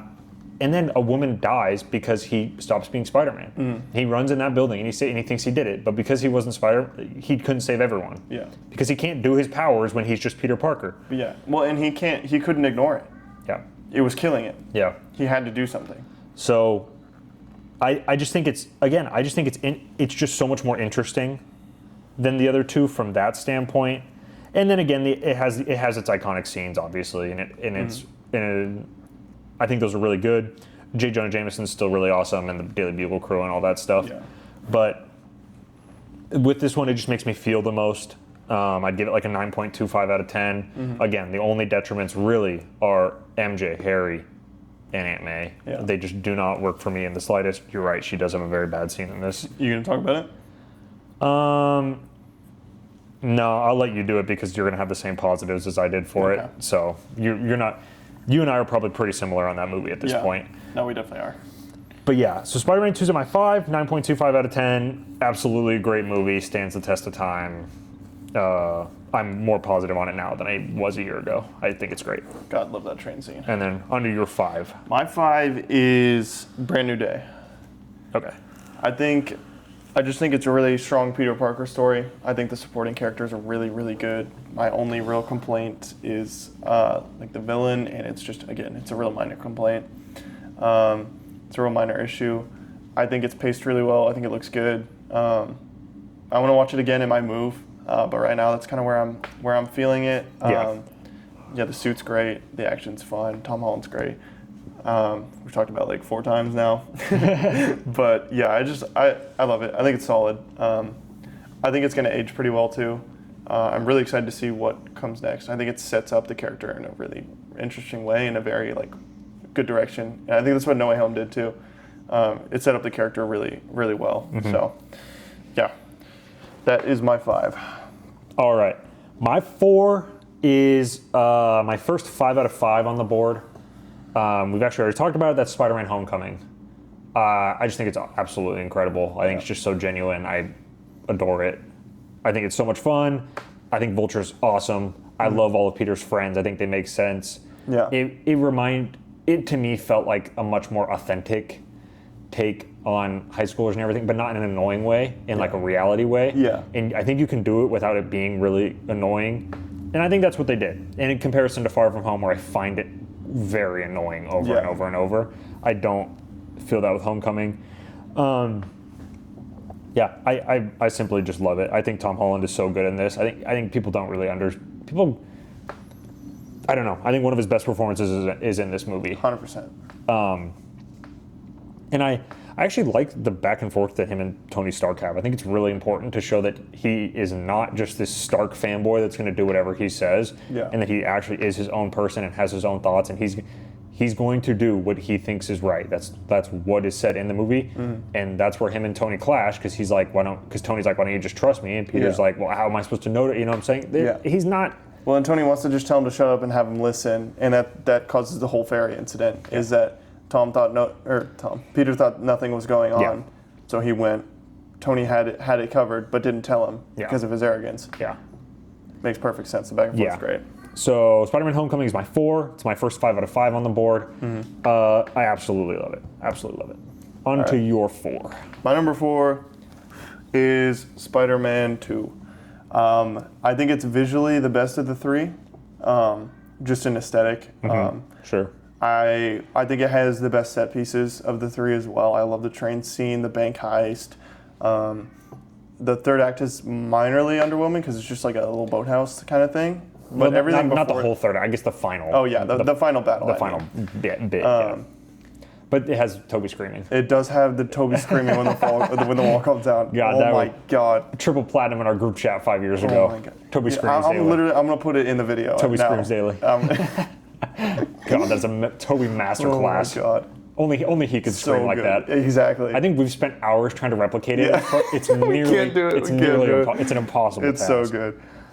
Oh my God. Yeah, but I just think it's really solid. I think his inner turmoil is really good. Mm-hmm. I think MJ sucks. I think she's really rough in this movie. I think she's very selfish, which is hard to make me root for her and root for him to get with her by the end of the movie. Mm-hmm. But that's, kind of really my only issue with it. I think... Oh, do you want to talk about the scene? I will, but I was going to talk about Doc Ock first. Okay. I think Doc Ock is good, but I think people overplay his character. I think he's not very deep, and people try to pretend like he's this super layered character. He's not. No. He wants to do a science project. His science project goes wrong. And it breaks the chip in his head, and it makes him go crazy. Yeah. That's it. I don't even think that's dumbing it down. People are going to act like that's dumbing it down. That is the reality of how he becomes the villain of the movie. And it's literally his ego takes over and causes the incident, but there's no battle of ego in the movie, right? The third act, Toby, talks him down. Mm-hmm. That's, I understand liking him. He's cool. He does cool stuff. The fight scenes with him are awesome. Set piece is really cool. He's not the best Spider-Man villain. No, I don't think he is.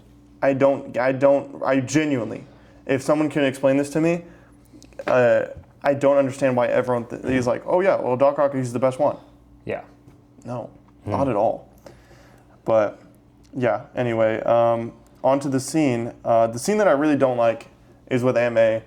Peter comes to her, really upset, decides to tell her what happened to Uncle Ben that night. Decides to tell her that he caused it and he feels really guilty about it and it's killing him. And Aunt May looks at him in disgust and says nothing and gets up and leaves. Well, and the hand takeaway, I think that's absolutely ridiculous. Aunt May is supposed to be his rock. Aunt May is supposed to be what keeps him sane. Whenever he needs advice, he knows he can go to her. She's his safe space, right? And he doesn't want to involve her because he doesn't want her to worry about him and freak out. Yeah. But when he really needs it, she's there for him. Yeah. That's her character. Yeah. So including that in there, again, this is not it's different, so it sucks. It doesn't make any sense because he goes to her and she's very understanding, she's very calm, and then she is incredibly cold to him at one of his lowest moments, if not his lowest moment. Mm-hmm. His lowest moment up until then, for sure. Yeah. And and she comes around later, but dude, she just gets up and leaves. It just doesn't make sense. Yes. It's bad. It's a bad characterization of her. It doesn't make sense. It's not consistent with her character. Well, it's not what a mom would do. She's supposed to be his mom.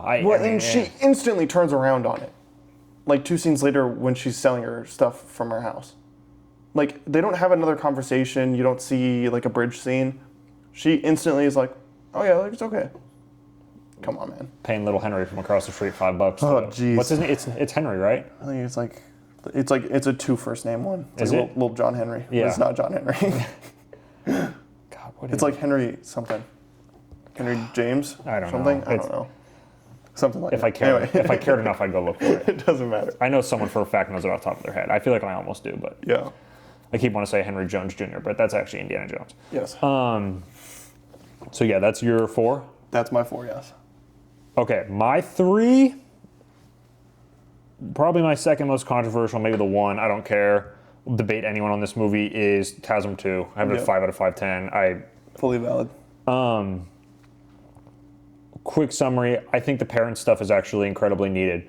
When you talk about someone losing their parents, it would be an integral part of their life. It would be integral in their mental health and how they think of things and their perception of life. I think it actually makes more sense for Peter Parker to be hung up on that than for him to never think about it or talk about it. Not care. Okay? Unless his parents were quite literally never part of his life, which if that's the case, then just say it when you're adapting a story. Mm-hmm. However, they start TASM 1 showing us his parents are in his life, and he's like an 8 to 10-year-old kid, whatever age he is, 8 to 10-year-old kid, Okay, you're very much aware as an 8 to 10-year-old. Yeah. Okay, he's playing hide and seek with his dad. It's not like his dad has never, you know what I'm saying? Yeah, they he's never very around. much clearly show There's a relationship. He's a regular kid and he has a relationship with his parents. Then his parents drop him off with his aunt and uncle and they disappear forever. That would mess up any kid. That would live in any kid's head forever. And I think that that's genius. I think that it's the reason that Andrew Garfield's Peter Parker is the best Peter Parker, because I think he's deeper than the other two and it helps us relate to him a lot more. I think Andrew Garfield's the best actor that plays Spider-Man. I don't think it's particularly close either. I think that's an insanely high bar. I think Andrew Garfield's one of the best working actors in general. Yeah. If you watch Social Network, if you watch Tick, Tick, Boom, if you watch Hacksaw Ridge, We Live in Time, I think he's just incredible all the time. I just really think he's that good. When you have an actor like that playing a Peter with this much depth, it's going to be a recipe for success, and that's why it completely works for me. As basically everything you said with the Electro stuff is why it works for me. I don't think Electro's the best Spider-Man villain, but I think he completely works in the movie, and that's all I need, is for the villain to present problems to the protagonist in the movie. That's what he does. And he's completely believable to me. His brain is scrambled eggs before anything bad even happens to him. Yeah, of course he's going to absolutely lose his mind after what we then go through with him in the plot. Yeah. He makes complete sense to me. If you don't like the design of the character, that's a completely different thing. It does not mean the character sucks. So that's my thing on Electro. With Goblin, again, is he my favorite Spider-Man villain? No. However, he's another kid. He's been abused out of his mind and had no regular childhood. And he's just like he's the mirror of Peter Parker. Instead of, him growing into being this like great person who battles with it, it has completely ruined him.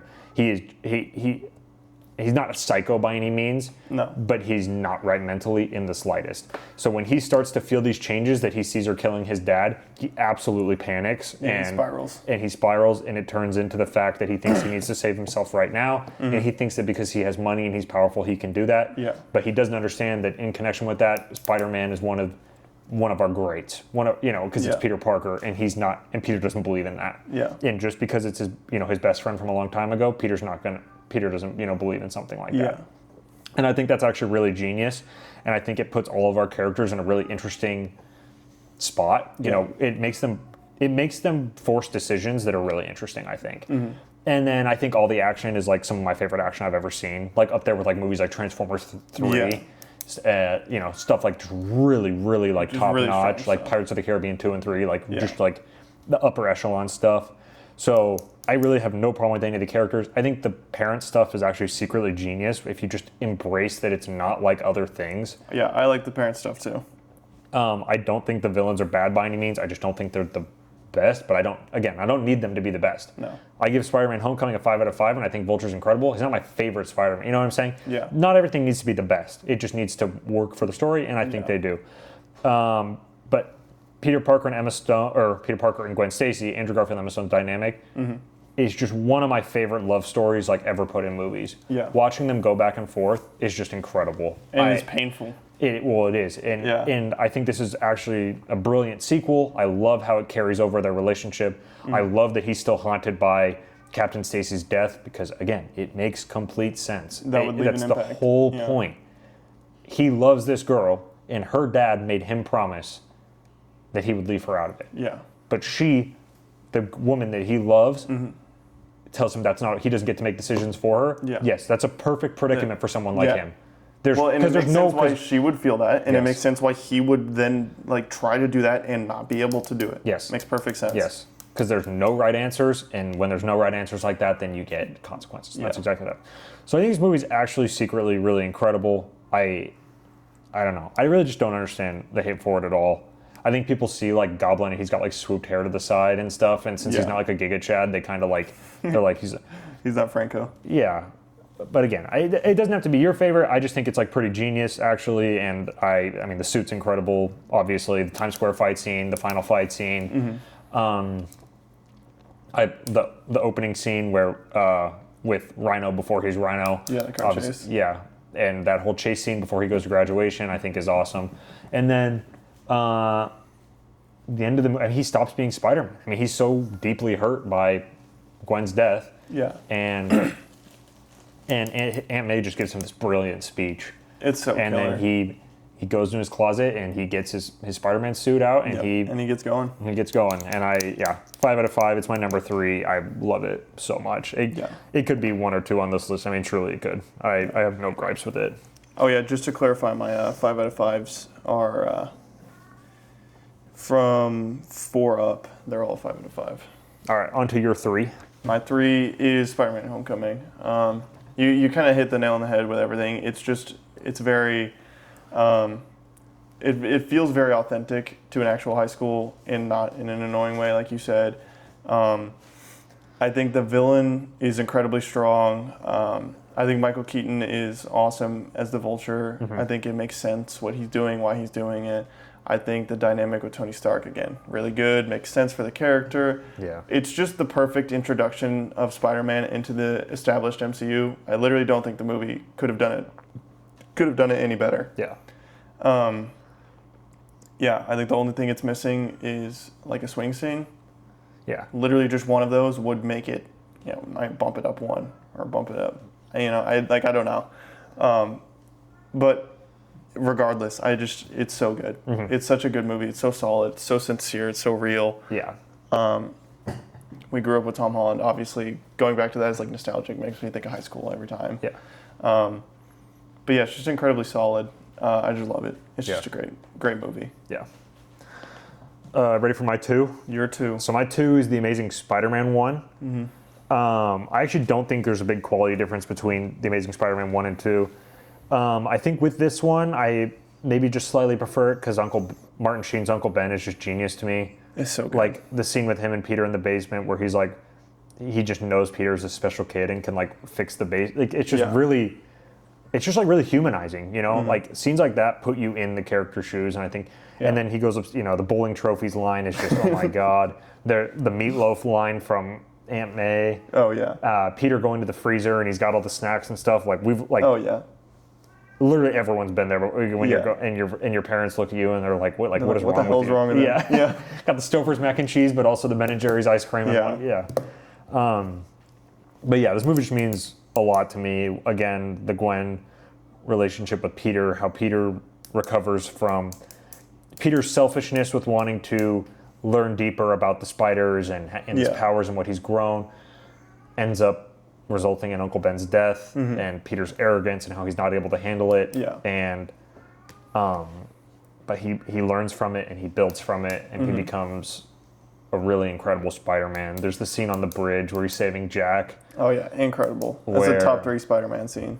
I mean, put in perspective, Peter's like 17 in that scene and there's cars on fire, flying and he's holding it off the bridge, Yeah. and he's saving this kid, and he takes his mask off, and he tells him if he puts a mask on, it'll give him strength, just like gives him to climb up and save his life. And then you jump to later in the movie where Jack's dad is one of the crane operators, and he knows that Spider-Man is this genuine, incredible guy. Yeah, he's like everybody's working overtime. So he gets the boys on call, and they get the cranes out because Peter's got a hole in his leg because dumbass SWAT. He just shot him. Yeah, quick on the trigger. Yeah. And then we get the incredible crane scene to Oscorp, and then the full final battle on top. Yeah. I still remember being a kid and watching Captain Stacy die. I thought I was going to cry. It felt like my own dad died. It was hard, man. And it's not even Peter's dad. I mean, it's Gwen's dad. But you call back to earlier in the apartment when Captain Stacy's just trying to be a good dad, and then Gwen's like, "No, I'm on my period. I don't want hot chocolate, Dad. I'm not a kid. Chocolate house. I'm not a kid anymore." And there's the scene when they're at dinner, and the Branzino, and God, Jimmy Olsen. Up what, Dad? From Scarlet. Yeah. God, Up your what, Dad? I think these two movies are just phenomenal. I think Andrew Garfield's incredible. I think, Dennis Leary as George Stacy's incredible. Martin Sheen and Sally Field are so good. Elite. I think having his parents in the story, they're not really in the movie at all, but they're part of the story, and what makes Peter, this genius kid, just drives him like crazy, essentially, because no one will give him answers, because his aunt and uncle are lying to him. Yeah. I just think it's amazing. I don't know if a live action Spider-Man can get better than that for me, to be honest. And that's not a knock on anything else. I think it just works so incredibly well. Yeah. My 2 is also The Amazing Spider-Man 2. Or 1. I will say something you didn't say. I think the suit is overhated. Oh, I love the suit. I think it's. I don't think it looks like a Spalding basketball. No, I don't. I don't either. I don't really know where that came from. Toby fanboys went crazy with that one. They did. I think it's a cool reinvention. Yeah. Of the suit. I also like it conceptually as a year 1 Spider-Man suit. Mm-hmm. I like the 2002 suit more, obviously. But I think this one's solid. I think it looks good on screen. Yeah. I think it does really well, like, in dim lighting. Mm-hmm. I like the way it reflects and stuff. I just think it's really good. Yeah. Anyway, on to the movie. I just think the movie's unbelievably good. I think the effects are shocking for 2012, like literally like kind of mind-blowing. I think Andrew Garfield obviously is incredible in the role. Him and Gwen's relationship develops in a very natural and understanding way, in a really cool dynamic.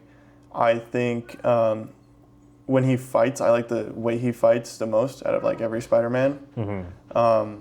Like with the lizard, he like crawls over him and like wraps him in like a little web cocoon. I think that's so cool. Yeah. I think the montage of him tracking down the thief and then finally fighting on the bridge with the lizard is a perfect evolution of the character, where he wants revenge first, and then he realizes that he can do actual good, and he completely shifts. A lot of people give the movie flack where they're like, oh, well, he becomes Spider-Man just to go kill a robber. You missed the point, dude. I don't know what to tell you. Yeah. The point is that's why he starts, and then after that he learns responsibility. And the carryover of the Uncle Ben voicemail throughout. Yeah, and it's so simple. You got to pay attention. I'm convinced a lot of these people watch the movie either hearing what they want to hear or literally just don't understand what's going on. Or haven't seen it in a long time. Yeah. And it's kind of just talking on Twitter thoughts at this point. Well, I've seen people say that it takes Nolan inspiration. What are you talking about? I don't think that makes any sense. What are you saying? Because the movie is visually darker? What are you talking about? Literally, what are you talking about? Anyone who says that clearly has not seen the movie in this past decade. I think if it was Nolan inspired, they wouldn't have hired Mark Webb to make the movie. Like if they wanted to, like, because Nolan's Dark Knight trilogy, I mean, 2012 was the same year The Dark Knight Rises came out. Yeah. So Nolan's comic book movies were very much a thing when the Amazing Spider-Man. Very well known. If they wanted a Nolan type of movie, they would have hired someone that wasn't Mark Webb. Yeah. I can guarantee you. But Mark Webb made I see 500 that- Days of Summer. I promise you. I see that getting thrown around all the time. They're like, oh, this is the Nolan Spider-Man movie. What? We did not watch the same movie. Because it looks good, and it's good. This is the Dark Knight of Spider-Man, but actually it's ass. So I'm going to call it the Nolan Spider-Man. Like, what? Yeah, I don't think that makes much sense. Anyway, it's just a stupid complaint. It's just dumb. I think the lizard's motivation is completely fine. People always talk about like, oh, he just wants to turn people into lizards. It clearly makes him go a little insane. His whole life's work is regrowing limbs and working with cross-species genetics. He makes this huge breakthrough, and then he thinks he can help everyone in the world all at once. Mm-hmm. Makes perfect sense why he would do that. Is it insane? Yes. Is it also a Spider-Man movie where everything is a little insane? Is he also insane? Yes. Yeah. That's another thing where the villain is not all mentally. That's kind of like a recurring theme here. Is these people? He gets kicked while he's down like 7 times before he even turns into the lizard. Like, These people lose their minds over the process of them becoming a villain. It's just frustrating, and people are acting like these villains are like people who go to therapy like 4 times a week, and like they're completely their mind is a fortress, and then one day it just snaps. Yeah. Like a little twig. It's just stupid. I think it's a weak complaint. But yeah, I think it's incredible. The lizard design is kind of funny. I don't like the snub nose, but again, it's such a tiny thing. It doesn't actually matter. Yeah. I wish you would have kept the lab coat on. Oh, okay, yeah. But again, it's such a minor gripe. Like, yeah. I love the origin. I love how the origin goes all the way up to the bridge scene. That's where Spider-Man's born. Spider-Man's not born when he's bit by the Spider-Man. Spider-Man's born when he learns responsibility. I love that. Man, that Uncle Ben death scene hurts. And that, oh God, it's so good. That's not easy. Sally Field, masterclass acting with the egg scene. And then they plant that seed, and then he brings eggs home at the end of the movie. Such a good payoff. God, he's just so beat when he does it too. And she doesn't ask him questions, like she just understands. Oh, so good, man. Such a good movie. No, and here's the contrast. When she snaps at Peter, it's completely valid. Yes. And it's about, she's worried about him getting hurt. Yeah. It's not related to... She snaps at him twice, and both times it makes sense. Yes. Yeah, because she screams at him. She's like, take off the hood. Yes, she's worried about him. And then in the second one, it's when he's like researching his dad. And then she's like, you're obsessing over people who suck. And she genuinely believes that they were bad people, that they were like borderline terrorists. Because she doesn't know. Yeah. No, because she thinks they just abandoned their child because out of essentially selfishness. To sell weapons. Yeah. Yeah. No, it makes perfect sense. Anyway. No, because, Yeah. No, Sally Field's the best Aunt May. Argue with the wall. No, so Aunt May snapping is not a bad thing. It just needs to make sense. You need to build into it. Yeah. Yeah. But yeah, it's incredible. It's a great movie. I've seen it a billion times. I used to have those like DVD things that attached to the headrests in the cars. We'd me and my brother would watch The Amazing Spider-Man every single time. Yeah. We'd go on a road trip. We went on a lot of road trips when we were younger. So I've seen it a ton of times. It's incredible. Don't really have any notes. I wish we got to 2003. Wish Drew Goddard got to stay on and execute what he wanted to do. So much potential there. Yeah. So much missed potential. Yeah. Oh, Flash has a little mini arc Flash in the movie. rocks. It's awesome. Chicks dig him. Oh, so good. Okay. All right, on to your number one. Okay, my number one is obviously the only movie remaining. It's 2023 Spider-Man Across the Spider-Verse. I think this is the best animated movie of all time. I think it's the best looking animated movie of all time.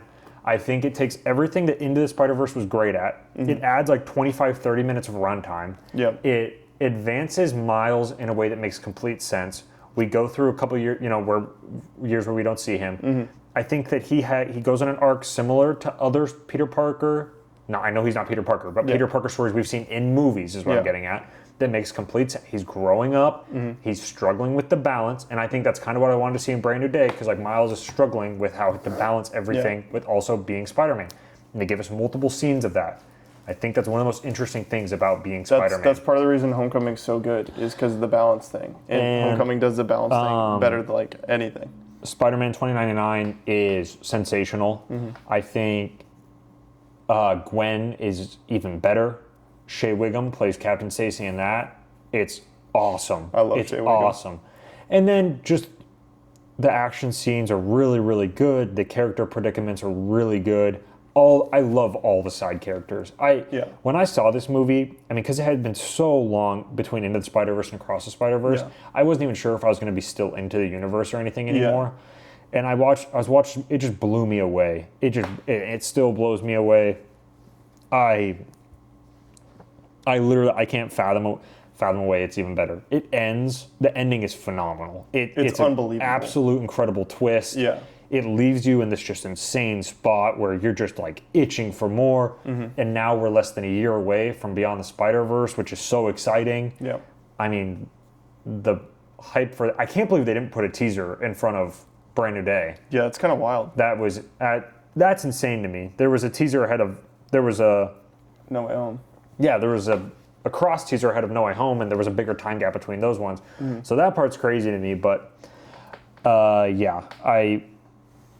can't even start talking about Across because I'll just like talk forever. Yeah. But what I mean, like every character is incredible. The visuals are incredible. Yeah. I think the arc is fantastic. I think it, again, just builds on everything Into the Spider-Verse does, and it's just amazing.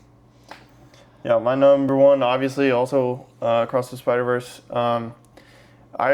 It takes everything from the first one and does it either better or fixes the problems. Our biggest problem is the fact that there are 3 extra Spider-Men that come into the movie and just are completely useless and are not fun, don't add to the story in any way. This one has 50 of them, possibly more, and they're all sick. They're all awesome. They're just like, they don't really have lines or arcs. They have a reason plot-wise to be there. Like they go to the Spider Society, that's where they all hang out. The twist that Miles was never supposed to be Spider-Man, really cool. I think the animation's incredible. I think people always say like, oh, well, Comics 2099 would never do this. Don't care. He's great in the movie. And this is coming from someone who adores Spider-Man 2099 in the comics. Yeah. incredible character, doesn't act anything like him from the comics. I don't care at all. It doesn't matter. Yeah. Never gonna hate a movie because it doesn't do something that the comics does if it does it well. Let filmmakers tell their own stories. I think that's an essential. It's an essential part of embracing these movies. Yeah. Is you have to understand, like just like when people write new comics, it just think of it similar to that. Yeah. They're telling their own story. That's always going to be an essential part. Well, it's not a Spider-Man 2099 adaptation. You could have an argument if it's a Spider-Man 2099 movie and they make him unrecognizable as a character. I can understandably, you would get mad at that. It's not about him. Yeah. He has a very intentional role in the movie and he plays it well. Yeah. So I'm never going to complain about that. Again, is it different or is it bad? Yeah. It's just different. Yeah. I think the soundtrack's really good. Jake Johnson's awesome. Amazing. I see a lot of people complain about Jake Johnson taking a back seat in the movie. I think his inclusion's really important, and I think it's very helpful and useful.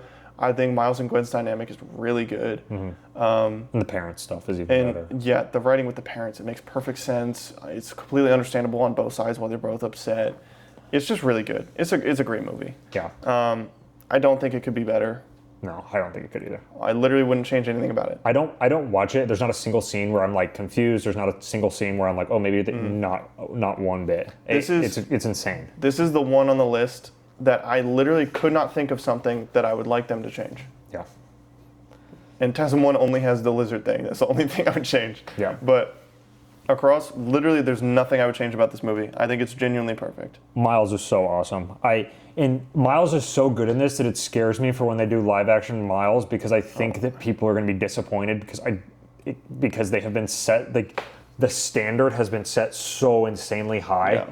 I think it's going to be really, really hard. Like when people are like, oh, Miles is like this easy, it's a layup. I really don't agree. And I think people just think that because the Spider-Verse movies are really good. Yeah. Well, and what's the one non-Spider-Verse version of Miles that we got outside of the comics? What, the game? Miles in the game is not good. Yeah. Oh, God. Well, Spider-Man 2. I mean, holy moly. He is such a nothing The burger. game, obviously, yeah. Spider-Man 2. But Spider-Man 2 is a stinker. Not good. You argue with the wall on that one, too. Yeah. But, But yeah, I'm worried about that, for sure. But yeah, that's our list. Does that sum up our Spider-Man ranking? I believe so. All right. Well, thank you for everyone that joined us on this extra long Spider-Man episode. Extra journey. I think our next episode will be out even, like there shouldn't be that much of a break between when this one drops and our next one does. We kind of got to decide what we're going to do. My different rankings, we'll kind of figure it out. We'll talk about it. But big one. If you haven't seen Brand New Day, I can't imagine you would have watched this. So, but if you have seen it, see it again. Keep seeing it. Embrace the nerd stuff. Embrace the fun. Movie theaters. Because when it's gone, you're gonna say, "Man, I should have." I should have watched it one more time. Exactly. So, but yeah, No Way Home was in theaters for like 5 months. I mean, we literally watched it in April. Yeah. Yeah. So you're gonna have time, but you should still watch it. Yep. So. All right. Well, that's curtains.